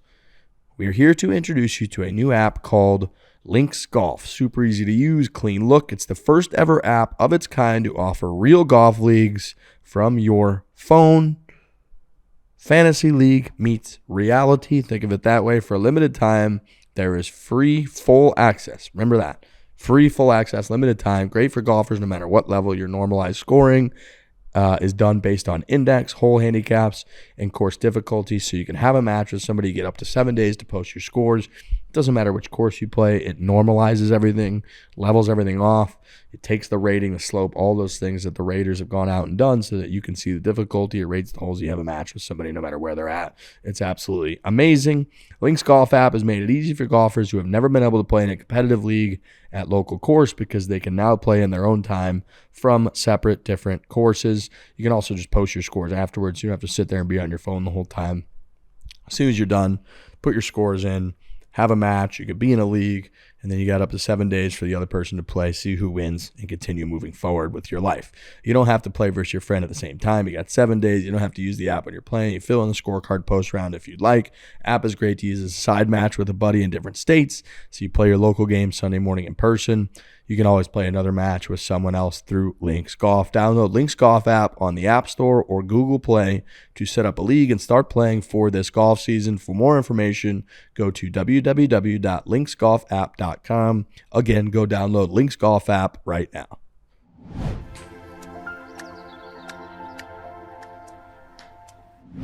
Can you talk, this is from Corey, can you talk a little bit about how the partnership with TaylorMade started? Who approached who? How do those talks go? What's the vision is, etc.? That's actually a really good question because... Shout out to TaylorMade. Oh, yeah. Do I have my... I have my TaylorMade hat on. But they're ahead of their game. We actually had a moment during COVID where we were kind of known as Peter Millar guys. Mm-hmm. Especially me. I was big time known as a Peter Millar guy. They had come on for a bunch of stuff for like a year or so, and we were largely Peter Millar apparel, Peter Millar apparel, Peter Millar apparel. Well, also at the time, right, like advertisers were pulling money. It was during COVID. Everybody was hemorrhaging money. The world was collapsing. It was Barstool, even internally, we were being told, like, we need to get as much money as we possibly can any way that we can. Call Her Daddy was like on strike at the time. Oh, yeah. It was like, we need money. Like, no episodes. So we're basically selling anything we can sell, whatever. We used to get emails that would be like, you guys, we got to start making money because Alex Cooper pays people's salaries and around she's here. Like not fucking working right Yeah. now. Right. And so what happened from there was we did the Kisner Scramble match. And the Kisner Scramble match was sold to FootJoy. Oh, yeah. And so out of the clouds, we're like, Peter Millar, then we're FootJoy. And so what we hated about that, right, was that then it makes us look unauthentic, where it's like, well, Riggs, how could you tell me I should be buying all kinds of Peter Millar apparel and G4 shoes, and then like the next week I'm supposed to go buy like $100 FootJoy polo and then like FootJoy shoes, and then the following week you're back to Peter Millar. How can I do that? And Peter Millar themselves came to us too at the time and said, look, like, we've been with you guys for a couple of years, supporting you guys. We love our partnership with you guys. And then this huge video that, video now has 2.5-3 million views, whatever it's got. Another company, they were like, that kind of like blindsided us a little bit. And we were like, totally. I was pissed about it because I was like, because that stuff, especially at the time, kind of just gets put onto us. Like they're just told, like, dance monkey, here's what you got. Sometimes it's still the case, and it's crazy. And sometimes that can still be the case. And that drives us crazy because we're the ones in terms of the total cost. Like, we're the ones that pay for that in terms of, like, it ruins our reputation a little bit. Right. Makes us look foolish a little bit. It makes us look like, whatever. It's tough to be telling people to buy 2 different pairs of shoes. My number one thing, whenever I go into anything upstairs, I'm just like, how is this going to be? Is this, like, best represent us? Is this going to be misconstrued? Like my number one thing whenever I go into any meeting is just like, is this good for the brand? Does it make sense? Like, I don't really care about anything else, but like, are we being genuine to people? Like, it's so silly to just like, you look like you're chasing money or whatever. It's like, it's very obvious. It is. At times it's fine. Like, Dave's done such a good job of that, of being like, we need to pay the bills. We're going to do 6 ad reads this show. And people are like, fine, that's cool. So like, I get that they get it. Like, they don't hate it, but they don't like it when it's clearly comes off disingenuous like that. So we basically circled up, and credit to our business team at the time, where we circled up and said, hey, look, we need to revamp this whole strategy, I think, because A, that was bad, but B, it like this one-off stuff, I think we're bigger than this. I think we're better than this. And I think that the companies that we could potentially work with are going to get so much more ROI if we're fully immersed in their brand. And I said, we shouldn't be treated like influencers in one-off Instagram story type deals. We should be viewed like professional golfers are viewed. We are, once you get past a certain number of golfer, we are, more relevant in the golf world on a more consistent basis than almost anybody. It's like, even if you're paying, Jason Day at this point, X amount of money. I was really curious what name you were going as to go a with. sponsor. Jason Day's fucking awesome. When Jason Day's at his peak, Jason Day is going to get more engagement for you, than we are. But guess what? Jason Day might go 4.5 months where he's not on TV once. Yeah. He might go 4.5 months where he's just not playing well. He takes a month off in between. He's got a family kind of issue. We're relevant every day. We're posting videos every single day. We're posting podcasts twice every week. At this point, we're posting not just Instagram videos and the Daily 9 and the Foreplay Verse videos, but like now we're posting multiple long-form YouTube videos every single week. We're tweeting about the live golf every weekend for the most part. And so like, point was basically, I think that if they really took a look at this, these companies would find that like a long-term partnership with us is going to deliver significantly more for them than not just these one-off type deals, but also like we're going to over-deliver where I just post pictures of my cool TaylorMade shit all the time and my Peter Millar shit and like my Chevy stuff. I drive by a Chevy dealer, I just take a video. I'm like, Chevy! Like, you know, like, they support us, we support them. And so our sales team agreed, and we're like, you know, this is going to put a little bit of a pause for a few months. We're going to have to shop this around. But like, let's put a large package together and let's go out and let's hunt this down. Let's try to get longer term partnerships. And so at the beginning of the next year, 2021, we announced that like TaylorMade Golf came on as our exclusive equipment sponsor. And within 6 months or a year or so, like they came and re-upped quickly because they saw a massive return in the partnership, and the partnership's awesome. When people partner with us and go to bat for us, like we'll go to war for you. Like that allows us to live this awesome life that we've talked about for an hour and a half now. Like we will go to war for you. And then Peter Millar and G4 came on for a big number as like our exclusive apparel and shoe sponsor. And they're like, so when you guys are playing golf, when you guys are in videos, like you're going to be in Peter Millar, you're going to be wearing G4s, you're going to be using TaylorMade Golf. We were like, that's fucking awesome. Yeah. That's what it should be. And so it was a very conscious effort to sort of transform the way that we did sales. Now, we're still going to do 60-second ad reads where somebody comes in and like, hey, we're going to buy 4 ad reads for X amount of money. And like, we're obviously still going to do that. Probably heard a couple already. Yeah, no shit. Definitely have. Like, we're never going to say no to that stuff. But the more that we can, especially like the endemic golf companies, the more we can do bigger partnerships, like they're going to see way more on their dollar for dollar return because we're going to over deliver. We're going to go nuts. We're going to like, we just love that stuff. And so that's kind of a long way of saying like how the TaylorMade deal came to be. I think Barboody gets a lot of credit too. Oh, Barboody, dude. I think he was like the original one at TaylorMade who maybe had that vision that was kind of like, let's get into this brand, you know, these brands or whatever it is. Now they're in with like a couple different people. I think we were there. Yeah. We were kind of like their guinea pig, and they kind of reaped some benefits from it. It sounds like, and you know, obviously we did too, and we love them to death. When I first got wind of it, like I remember when you said that, it was just me and Jake again, but I remember being like, holy shit, dude, like what do you mean? And it was like, you were like, dude, they're gonna like we're gonna go to the kingdom, we're gonna get fit, they're gonna give us clubs, they're gonna give us balls. And I'm like, I remember like everybody was freaking out, like Frankie, Trent, they're like, and then I remember I just like texted me like, do I get shit too? And you're like, yep. And I'm like, yeah, what a fucking brand. And they've been so cool. Like they send everybody stuff. Like they take care of anyone that's not just us, but like that's in our orbit. Yeah, like they your brother. Oh, totally. They're like the fucking best. And like, how lucky did we get too that we partner with a company that in terms of like doing custom stuff, the best cool design stuff, like nobody's even in the same ballpark that they are. And then on top of that, they've got Tiger Woods, they've got Rory McIlroy, they've got Scotty Scheffler. So they've got like the two best players in the world, the best player in the history of the game, like us. They do cool, like the fact that they release the stuff. And this week I'm doing like the Daily Nines or TaylorMade, my TaylorMade Plus app. And like I was scrolling through being like, all right, if I'm going to talk about the perks that people get, I should like remind myself. So I was going through looking at like the drops that they do.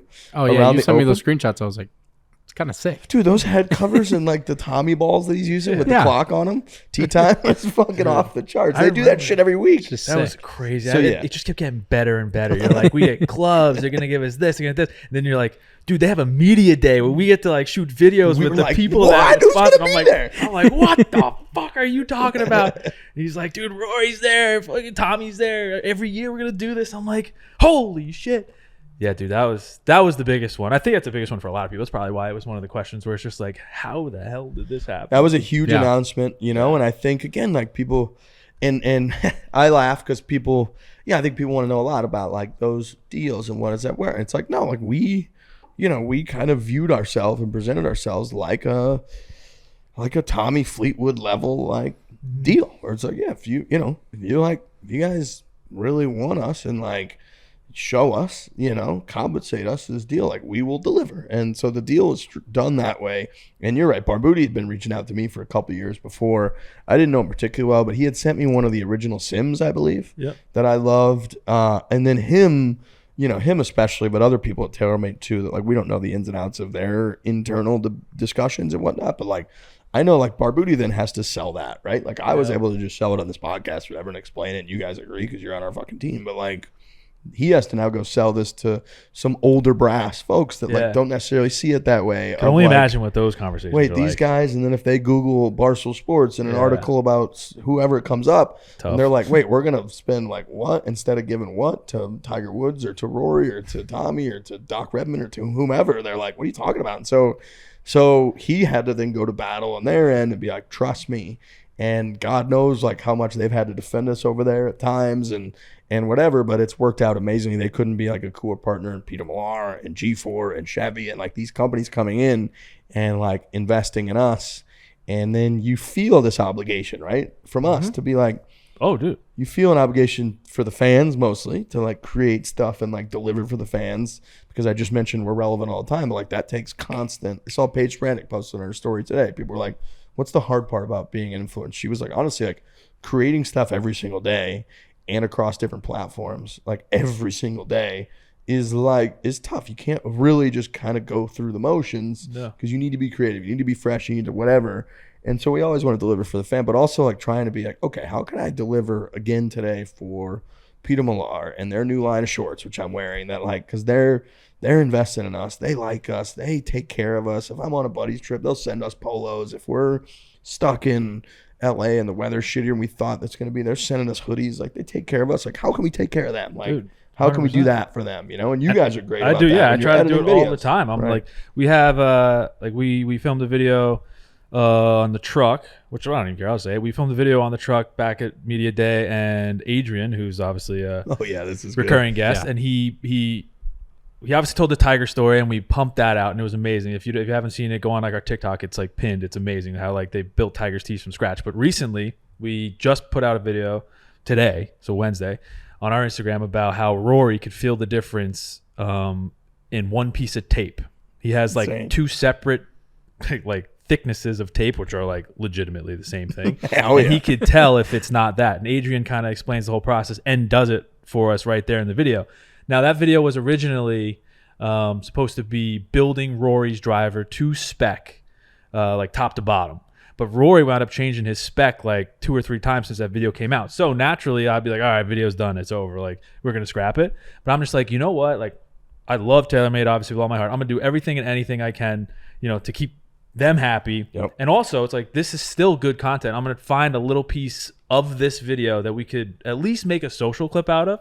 And I think it's like crushing right now, like on social. I think like it's doing well. Yeah, there's like a certain corner, not even a certain corner, but like a big section of the internet that like loves that shit. And I love that shit. You love that shit. It's like, I'll do whatever it takes, like, to keep them happy. Same thing with like Peter Millar and G4. Like, like obviously we didn't go in there with that being, the goal is to get like something like that. It was like, we're going to salvage this video.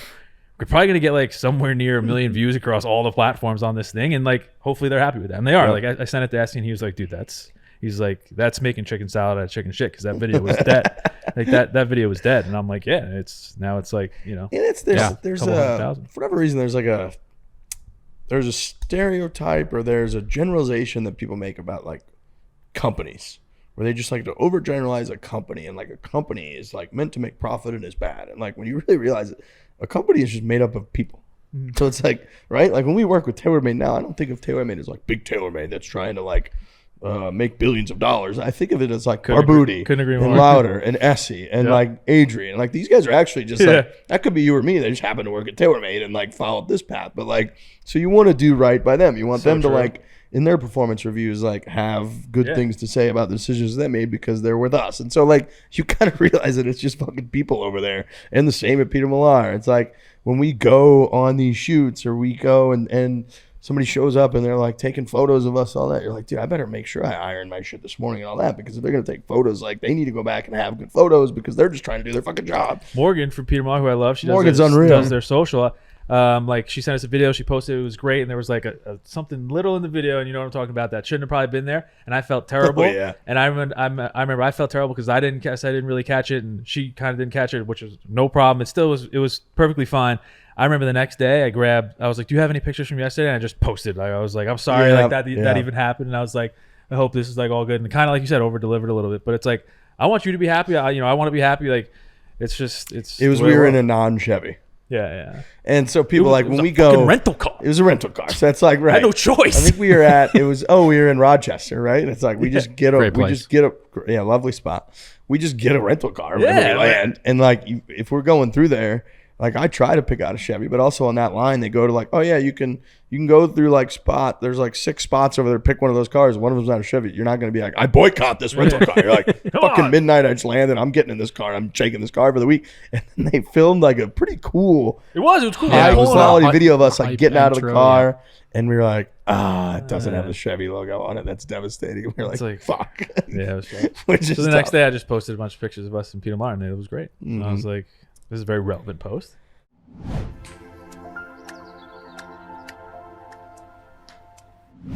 It's probably been about 3 years now that I have been using the old Whoop app, the old Whoop band. Roar uses it. JT uses it. At the end of the day, it's incredibly important to monitor the data on your body. We look at data for everything. We're looking at data when it comes to business, when it comes to your golf performance, when it comes to Moneyball and baseball and sports and anything that you're involved in. Data. It's all we hear more about. I got a friend, my friend Brian Kane, my friend Jerry Morton, who use data in their Prodigy hockey to significantly enhance and improve the skill sets of players at the top level in hockey by simply using data. So why would you not then use data and have data on the performance of your body?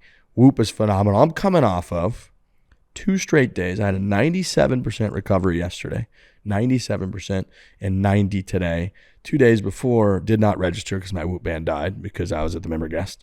2 days before that were in the red because I was at the member guest. So this green, I'm buzzing. I feel amazing. It's a major championship week.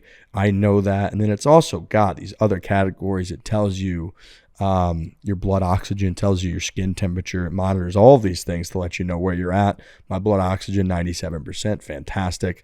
My respiratory rate, 16.5 RPM, fantastic. Resting heart rate, 52, pretty good. Could be a little bit better. Skin temperature, minus 1.0 degrees Fahrenheit, fantastic. So again, I'm in good shape right now. You should have seen me on Friday or Saturday morning. Whoop is also on board next week at the Corn Ferry Tour event, the NV5 Invitational presented by Old National Bank that we were doing, which is massive. It's going to be massive for those guys out there who are traveling all over. They're in rental cars. They're trying to make ends meet. They need to track their sleep dramatically because at the end of the day, they're trying to make their entire life dream come true by performing on the golf course. That's a physical thing. You got to be able to be out there, sharp head, the whole deal. So they're coming in for the Corn Ferry Tour event, which is going to be fantastic. They've come up with us, which has been fantastic. Point is, Whoop's great, helps monitor, it helps you optimize your performance, track your sleep, all that. Go to joinwhoop.com/Fore to get 1 month free trial on Whoop and unlock the best version of yourself. That's join.whoop.com/Fore. Tracking your sleep is just absolutely massive. I got 6.5 hours last night, which was huge. So go to join.whoop.com/Fore. Get 1 month free trial.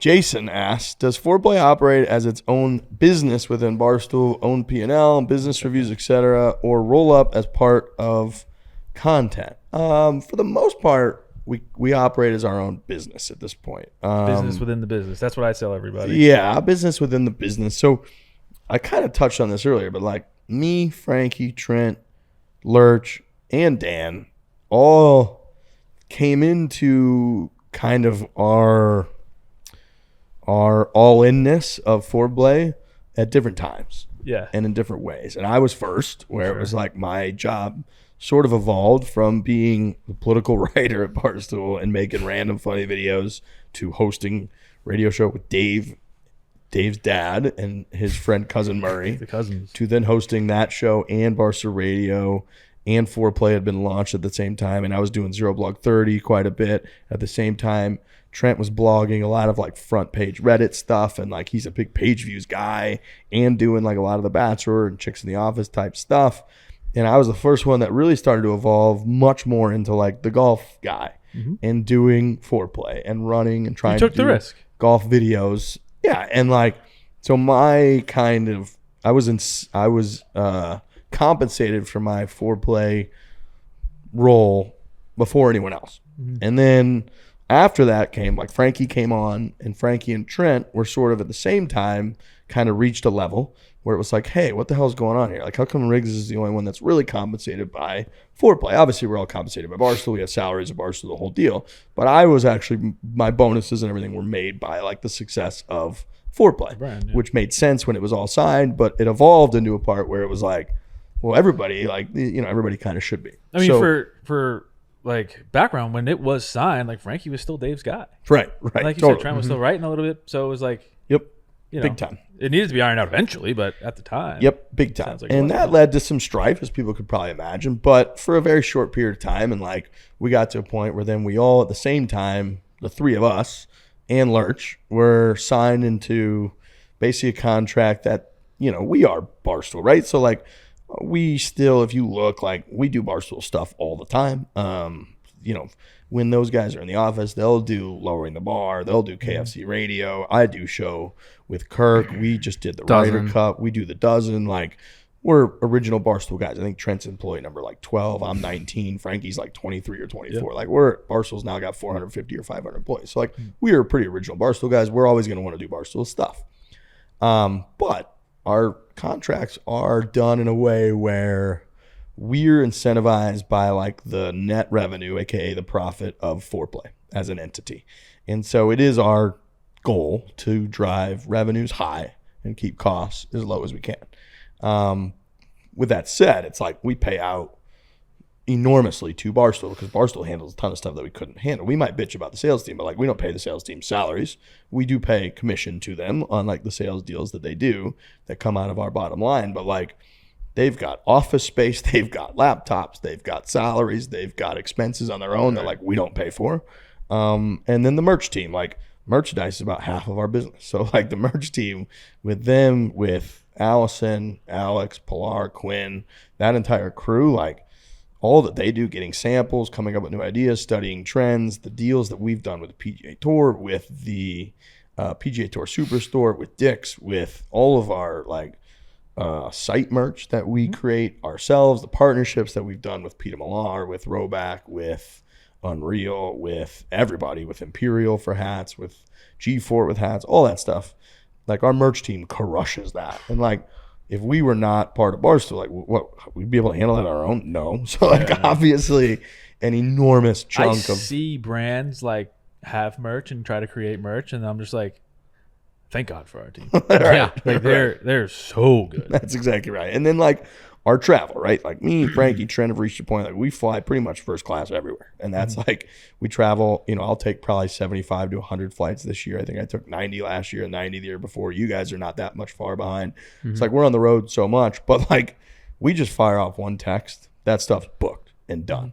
And we need a rental car. That stuff is booked and done. And like that does come out of our bottom line in terms of, I just mentioned costs and revenue and all that. But like we don't have to deal with the hassle of that. And on top of that, we don't have to pay for it. We don't have to hire Caitlin Walker or Justin Mancini or anybody, right? Like Barstool has hired great people that are awesome. And then on top of that, you get into the Barstool Classic, right? The Barstool Classic is its own company.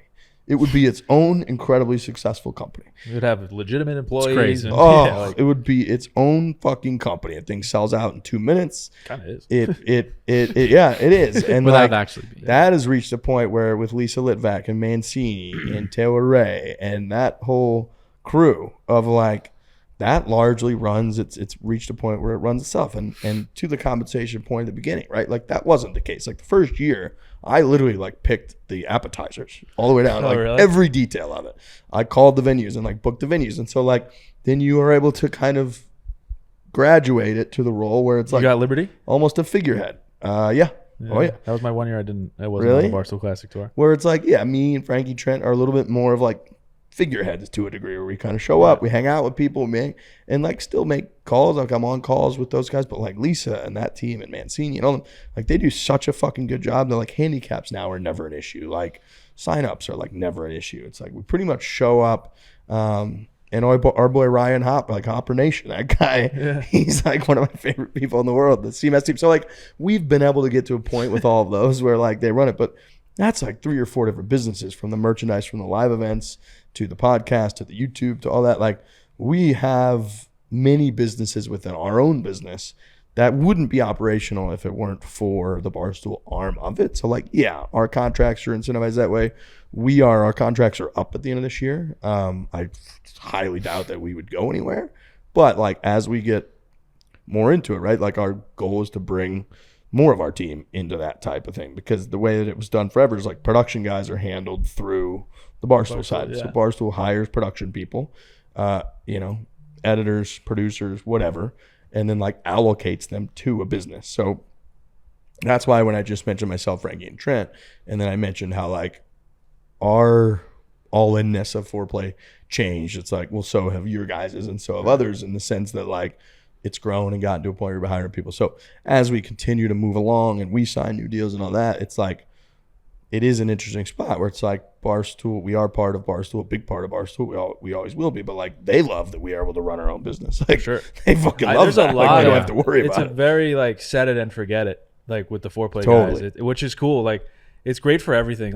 Like my higher ups, like that I answer to on the production side of things, like they trust me with a lot, and I love that. And it goes a long way. Just like, I wouldn't say like letting me do whatever I want, because I don't do whatever I want, but it's just like, hey, I got to go here, and like there aren't a ton of questions asked, because they trust that like I'm going there for the right reasons, and I'm going there whether it's like obviously like a sponsor trip or whatever it needs. It's just necessary, which is good. And like there's a lot of people at Barstool who don't have the foreplay kind of support and setup that we have, and they kind of get questioned. It's like, well, why are you going, or does it make sense, and what's the margin? Is it actually something that we should be doing? Mm-hmm. And they look a little bit more into it, and I'm super thankful that they kind of like let me run the show when it comes to like our production team, and I think it's just, And you've earned that, right? Yeah, I think you guys have earned that. They see the We've results, earned that totally, which is good. And like to that point, right? There's also just a bunch of different judgment calls that need to be made. Like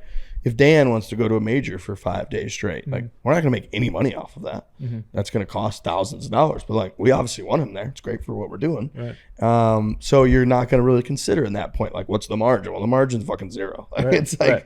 And they trust us in that regard. yeah. which And is now, good. then we try to get creative. Like, actually, can we allocate? Like, Fireball wanted to buy some videos, and Dan does these great, TikToks from the media center. Like, can we allocate Fireball into those new videos, even though when we sold it, those didn't exist? And like trying to be creative with that stuff. So in terms of the business side, I think people find that interesting. But yeah, we try to be creative with all that. And Barstool has been obviously incredible in just kind of allowing us to get to a point where we can pretty much do what we need to do. We're a mega brand. Mega. Yeah. Yeah. There was an all hands. I laughed out loud. There was an all hands Mega. all hands meeting at Barstool the other day, and we were in one of the mega. I don't know how many there were. 3, 4. There were maybe? like I think it's 4. 4 or 5 mega brands. I remember there was like a point of contention in the office. Like it was like your tier. Like what tier are you or Yeah. whatever? Yeah, I don't know. Were we above it all? It was big brand. Big, That was yeah. mega? We're mega, dude. We had like parentheses mega next to ours. It was Yeah. like I couldn't believe it when I saw PMT. parentheses mega. I don't even know what else it was. Does Yeah. foreplay? This is from Cripes. I Cripes. think that was like a social name. We'll do one more. Cripes. Whatever That, you want. How long have we been going? Hour and a half? Hour 27. All right. hope guys, people we're have doing liked great. this. This has been pretty We're cool good. for us. Yeah. I think they'll like it. It's been a little therapeutic. It's nice. And this is the stuff we talk about a lot. We get lunch, we get dinner. Yeah. We talk about this shit Oh all the yeah. time. So I feel like, whatever. We're pretty open book. You ever seen the movie Dumb and Dumber? Yep. Yeah. When the scene, I do this all the time, by the way. Oh, naming scenes from Yeah, movies? scenes from movies, Like yeah. literally daily. I'll do That's it. okay. I'll That's do a it. big foreplay thing. Like Frankie and Trent are very into that too. Yeah. Brendan just knows every line from every movie. Well, you said this guy's name was Cripes, and like something like gets going in my head.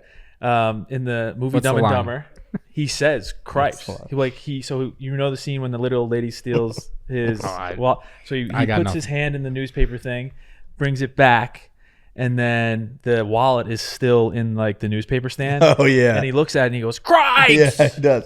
Yeah, almost like an English person would say. Yeah. Like, oh, blimey or something. Yeah. It's like, Cripes! He's like, can you watch this? Can you watch my stuff?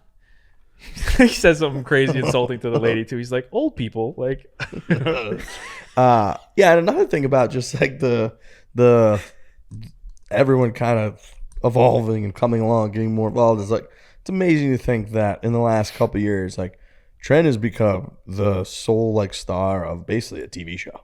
Yeah. He's like Oh the my God. sole Yeah. like actor and like main star in pretty much a reality TV show. And obviously Frankie's there with him, and like Frankie's involvement in editing and like the production of stuff and like vision for that and doing Fixing Frankie. Like it's evolved to a point, obviously now we're all included in like the revenue share in this, but it's like deserve it. And like think about how those guys didn't used to make videos. Frankie was Dave's guy, Trent was in the office, blah, blah, stuff. Now it's like people are out on the golf course filming videos, creating series that are doing incredibly well. Like that just makes an enormous difference for the bottom line of the business and like diversifies a lot of what we do. So yeah, we've come a long way in that. Cripes says, does Foreplay have the most affluent listener base with the most disposable income of any podcast that's out there? A quick story on this is that about 5 years ago, probably, I remember for the first couple of years that I was at Barstool, we pretty much exclusively sold like $25 t-shirts and like $25 like Saturdays for the boys clip-on golf towels.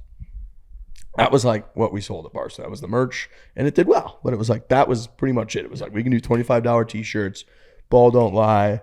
If like the Patriots win the Super Bowl, like come up with Super Bowl designs. If Tiger wins a major, come up with Tiger Woods designs, t-shirt. And I remember we made the call that like I worked with the merch team and made the call to sell $115 Peter Millar quarter zip. Yeah. And it was like the Perth pullover, which is like they always say it's like their pullover that's in the rafters. Anybody out there like saying knows the Peter Millar pullover, like the light stretchy one that just looks like classy, great for golf.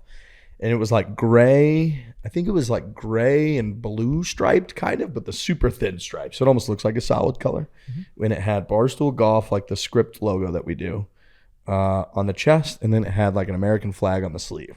And I remember it was a big like discussion point of like, dude, you guys really think we could sell any of these? Like, you guys? And I was like, I honestly think we could sell a ton of them. Like, we got to try. We can't just keep selling like stretchy t-shirts. Good risk, Greggs. And I remember, dude, we sold like...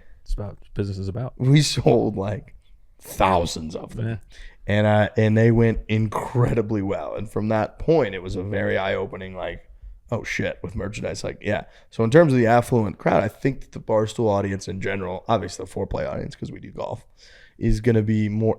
But I think the Barstool audience in general is more affluent than people would think, because we get the like frat boy like kind of. Stigma on top of like our whole audience. College-y. But college, you don't have any money, kind of broke, like they'll buy a cheap t-shirt. But I think we found out that like our audience has a lot more disposable income than people would think. And our stuff's just good. Like that's like it's nice, it's good. Especially it's really good. You know what I mean? It's like people are willing to spend money on stuff that they think is gonna be useful for them. You know what I mean? Like, yeah, you buy a $25 t-shirt, that t-shirt gets ripped or whatever. It's like, okay, whatever, it's only $25. But it's like, you know, you buy a $115 polo, it's like, I like this thing. Like you know, I'm gonna wear this. Wear it all the time, you know? And they're great. But yeah, that was like a big moment. We started doing different colors. It did really well. And then, you know, our merch team too has been huge in terms of being on top of trends. Like I remember our first couple years, I don't think we sold or offered a single hoodie. And I believe 2 years ago, 2021, on Black Friday, I think like 43% of our merch sales were hoodies. Oh shit! So like, you know, trends, like being on top of the trends. Our merch team. Understanding and like taking risks, like you said, like the inventory risk. You got to order that shit like months in advance. You got to try to guess like to play the inventory game so it doesn't just sit in a warehouse, because that costs you a ton of money, and doing all that stuff. So it's been like some crazy changes in the merch game as well throughout the whole time. I would say also too, like people are always like, oh, like your guys' merch crushes it. It's like, how do you do it? I'm like yeah, like golfers buy merch. You know what I mean? Like it's I get like it's tough. Like other brands will like come up to me, they're like, you promote your merch so well. It's like yeah, it's, you know, it's a little bit easier for us. Like, what do you want me to say? Like, it's really good merch, and golfers buy merch. Like, I'm sorry, like your podcast doesn't like associate with merch. Like, I mean, you buy stuff when you go to another club, no matter what. You know, totally. Yeah. And like we're able to wear it a lot because we put out the most videos of Barstool. 100%. Like, what was it last year? We put out like 5,000 something videos compared to the next closest was like. I'm sure, I don't know if the people have heard that. We had the end of the year last year, and it was like, all right, most video output, Foreplay by a landslide, and they kind of just like glanced over us and like we talked about everybody else underneath us, because it was like borderline alarming. It was like, all right, well, yeah, they might be killing themselves, but on to That's actually Brendan and Alex are gonna hate this podcast. It's Foreplay by a trillion. If they did half the work, they'd still be in first. But it's still like that makes a huge difference with merch, with everything. That like people see us wearing it all the time, and it just matters. It matters. It matters. But it goes to like the brand in general too, right? Like when people buy the merchandise, it's like it's representative, I think, of the brand that they want to represent, they want to support, and then that brand is like the merch is almost supported in everything that we do. Yeah. Like that brand doesn't exist if the YouTube isn't strong, if the podcast isn't strong, if the Barstool Classic isn't strong, if we are invisible on social. Like that brand gets hurt, and then people buy less merch. So it's like you got to kind of, it almost fuels everything, and almost all of it like fuels all of it at the same time. So yeah, that's kind of the way that we think about it. Merch team asked me to do a commercial. We got to film something. Oh yeah, We do. That just reminded me. Allison Pilar asked me to do a commercial. a merch commercial. Yeah, we'll do something. Out here. Yeah, we could do you and something. Frankie will do something.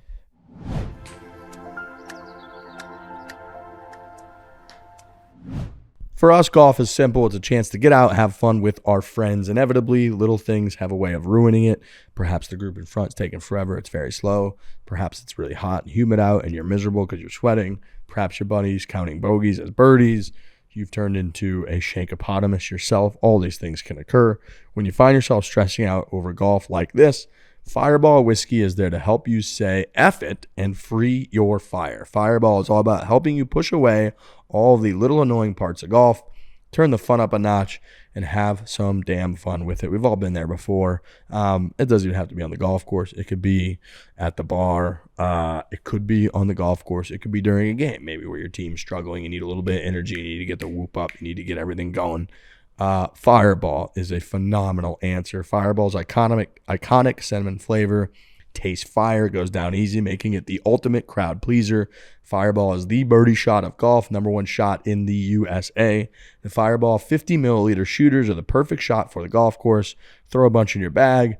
They're ready to go whenever you need them. Plus, no shot glass or chaser needed. Just crack it and knock it back. There's a big sponsor next week as well for the Corn Ferry Tour event that we are broadcasting, the NV5 Invitational presented by Old National Bank. Fireball will be there. They're sponsoring what we put out, the event, the fun that's going to be had. So big thanks to Fireball. If you're feeling like upping the ante on the course this weekend, make sure to grab the new Fireball Birdie Shot Club. It is literally a golf club filled with fireball nips. So if you don't like that, you're a loser. Go check out the new Fireball Birdie Shot Club. It is literally a golf club filled with fireball nips.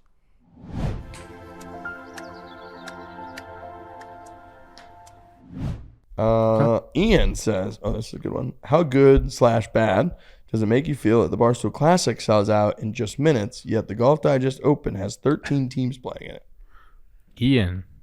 Something I'll say to this Ian. Not the same Ian. It can't I be. know. I did see He Ian. shits on his own company. I did say Ian replied to my tweet and just said something nice about Jonesy. Yeah. He said something very nice about Love Jonesy. Solomon. The thing I'll say is that the Golf Digest rant that I went on, and when I was against them for a couple weeks there publicly, was not about that I don't like Golf Digest, because I do like Golf Digest. In fact, I was hired one of their guys and then was going crazy about one of their videos the other day. It was simply that Golf Digest, by trying to do the Golf Digest Open, in my opinion, didn't really realize what their brand was. They're not like a fucking throw an event and have all of your fans show up type of brand. They're like a create a flyover video brand. They're like, that's what they are, and that's great. They're like a doctor's office like magazine. Like you pick it up and you like read, and like Tiger might be going through giving you some tips, and that's what, you know, Golf Digest brand is, and that's fine. But for them to then fire back being like, these guys don't know what they're talking about, we're the strongest brand, I'm like, buddy, you got 13 teams at your fucking tournament. There's not So like it's just a different, that's what I was trying to say. It's like, it's not the brand in the way that like our brand is. It's completely I different. can't relate to Golf Digest. No, you know what I mean? It's like people relate to you and the guys, and we have people that follow us because they're interested in what we like. Nobody's like they're really interested in like I don't even know who. right? There's like, no face to the brand. you or know what anything Golf like that. Digest too is like, if you're ever looking at like, oh, what are the top 100 courses in America? Like, Yeah. you go to Golf Digest like top 100 rankings, and like that's what they do, and they do a fucking great job of it. And that's like what Dan was doing there, and like writing a lot of the stuff that he's kind of writing for us for now is like great. And they've done pieces like Joel and me, and like the people that have worked over there that are writers have like built this brand of like writing really interesting pieces and profiles and whatnot. It's not doing a fucking Barstool Classic. Like, that's just not. So when we were going on, which we proved to be 1,000% justified in that because there's 13 teams playing in the tournament. That's all I was trying to say. I wasn't saying that I hate anyone over at Golf Digest. Oh, there's a couple people there that made themselves enemies, I think. Like turned themselves into enemies. I agree. Yep. This is from KY. What's in the queue for the travel series videos locations? I think there are so many states that have great hidden gem type courses. Totally get that you try and go somewhere that have a bunch of courses within a reasonable distance from each other, but there's so much potential at places that don't get a lot of national love. Definitely, that's something that we're kind of working on. I believe, we're going to do Wisconsin this year. Yeah, definitely. Sand Valley. Wisconsin's one of my favorite golf states. When I had the senator on last week, Senator Johnson said that like 10 of the top 100 ranked golf courses in the country are in Wisconsin.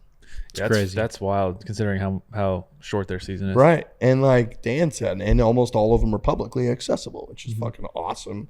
And like me and Trent being Midwestern guys, so we're going to do Wisconsin. I think we're mostly going to do Sand Valley because they've got the Lido opening up this year, which has its ties to Long Island. They'll have three there. Mm-hmm. So, yeah, and they'll par have three, plus they've got the par 3.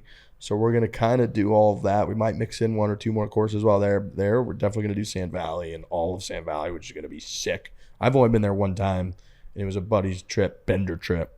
We were there for like 2 days. So it's like, I don't remember. Mammoth is so good. Yeah. That's where Lurch shot his like 72 or 3.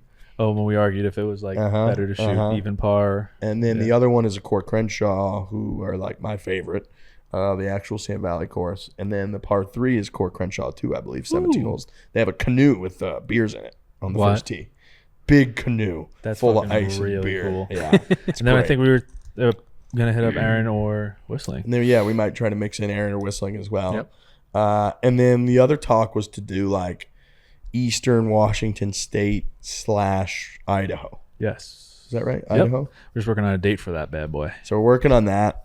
Gamble Sands, Coeur d'Alene, those types of places that we heard are phenomenal. I've been to Gamble. We did a Barstool Classic there last year. It was insane. It like blew us away. And then there's a couple like I would love to do, like Nebraska is a sneaky place that's got some courses that they're building. Didn't you say like Arkansas at one point too? Didn't you say that or I no? don't know if we said. Oh yeah, we kind of mentioned Arkansas, but I think Arkansas or New Mexico. New Mexico. We had mentioned New Mexico, but I remember we were gonna go in like we were blown away by this. Remember we were gonna go in March, and they were like, it's like cold in March. We were like, what? Yeah, Arkansas. We're like, aren't you in the South? Yeah, we were like, that's impossible. What are you talking about? No, it was New Mexico. Oh, New Mexico. We were like New Mexico. Like, aren't you? It should be hot all the time. So they were like, no, we're not even open yet. Like, oh fuck. So we couldn't go there for that. If anybody has Eastern Washington, Gamble Sand area Rex, yeah, DM must be Jonesy or B Jones 39 on Instagram. Let me know. Wow. I wanna try to get some clout too. Wow. Is that a clout chase? A shameless plug. I don't post on that stuff, but if you need to get to me, you can. And I'd love to see what else is out there. Maybe hit a spot that is super duper under the radar. I agree. I think that'd be fucking awesome. So I would love to do that. I'm trying to retweet this. Me and Kirk making our picks, but I can't seem to. What I wanted to say before we get off? What's that? Is that how you guys used to call me the e-bug? Yeah. And we've kind of faded towards Jonesy. I guess the people don't know that I don't e-bug anymore. Yeah, which is kind of why. So Do you prefer obviously one or the other? No, I don't care. I mean, Jonesy's really easy for a lot of people. I haven't heard someone call you e-bug in a while. Yeah. Yeah, I just kind of like to say Bug. Yeah. Bug's fine. Yeah. Bug's a cool name, but Jonesy I feel like is taken over. Yeah, I'll get that every once in a while where like they'll be like, "Oh, you still do it?" And I'm like, "I don't. We're really busy." And there's no way you could do it. It's just hard. It's like you got to get to the game an hour and a half early. You got to give them your equipment. I got to like get dressed. It's like an hour from the city. I mean, it was awesome to do for 4 years and then obviously even before I started here it was a little bit easier, but we travel so much. I was bailing out of games. I remember last year, right? Yeah, last year I stopped. The guy who kind of runs it was just kind of like, "Can you make some game like this game?" And I was like, "No." And he was like, "When can you?" And I'm like, "I don't know." Never. Yeah, I was like, "I don't know." Like it's cool. I would go to Islander games for free and shit. So that was cool, but if I need to go to an Islander game for free, I'll just ask one of the co-hosts on There's this no podcast. way you could do that because I can't even join a men's league hockey team out here Dude, because we travel so much. it's- It's like I they wanna play play- every yeah. Thursday. I'd be like, yeah, I'll be there once every 7 weeks. Yeah, it's Yeah, he hard. plays men's league. And how many Yeah. games you make? I was supposed to play last night. I was going to make it, and then the game got canceled. And I was like, you guys just lost me for another month. Oh, because you're the goalie too. Yeah, I yeah, gotta it's have tough. you.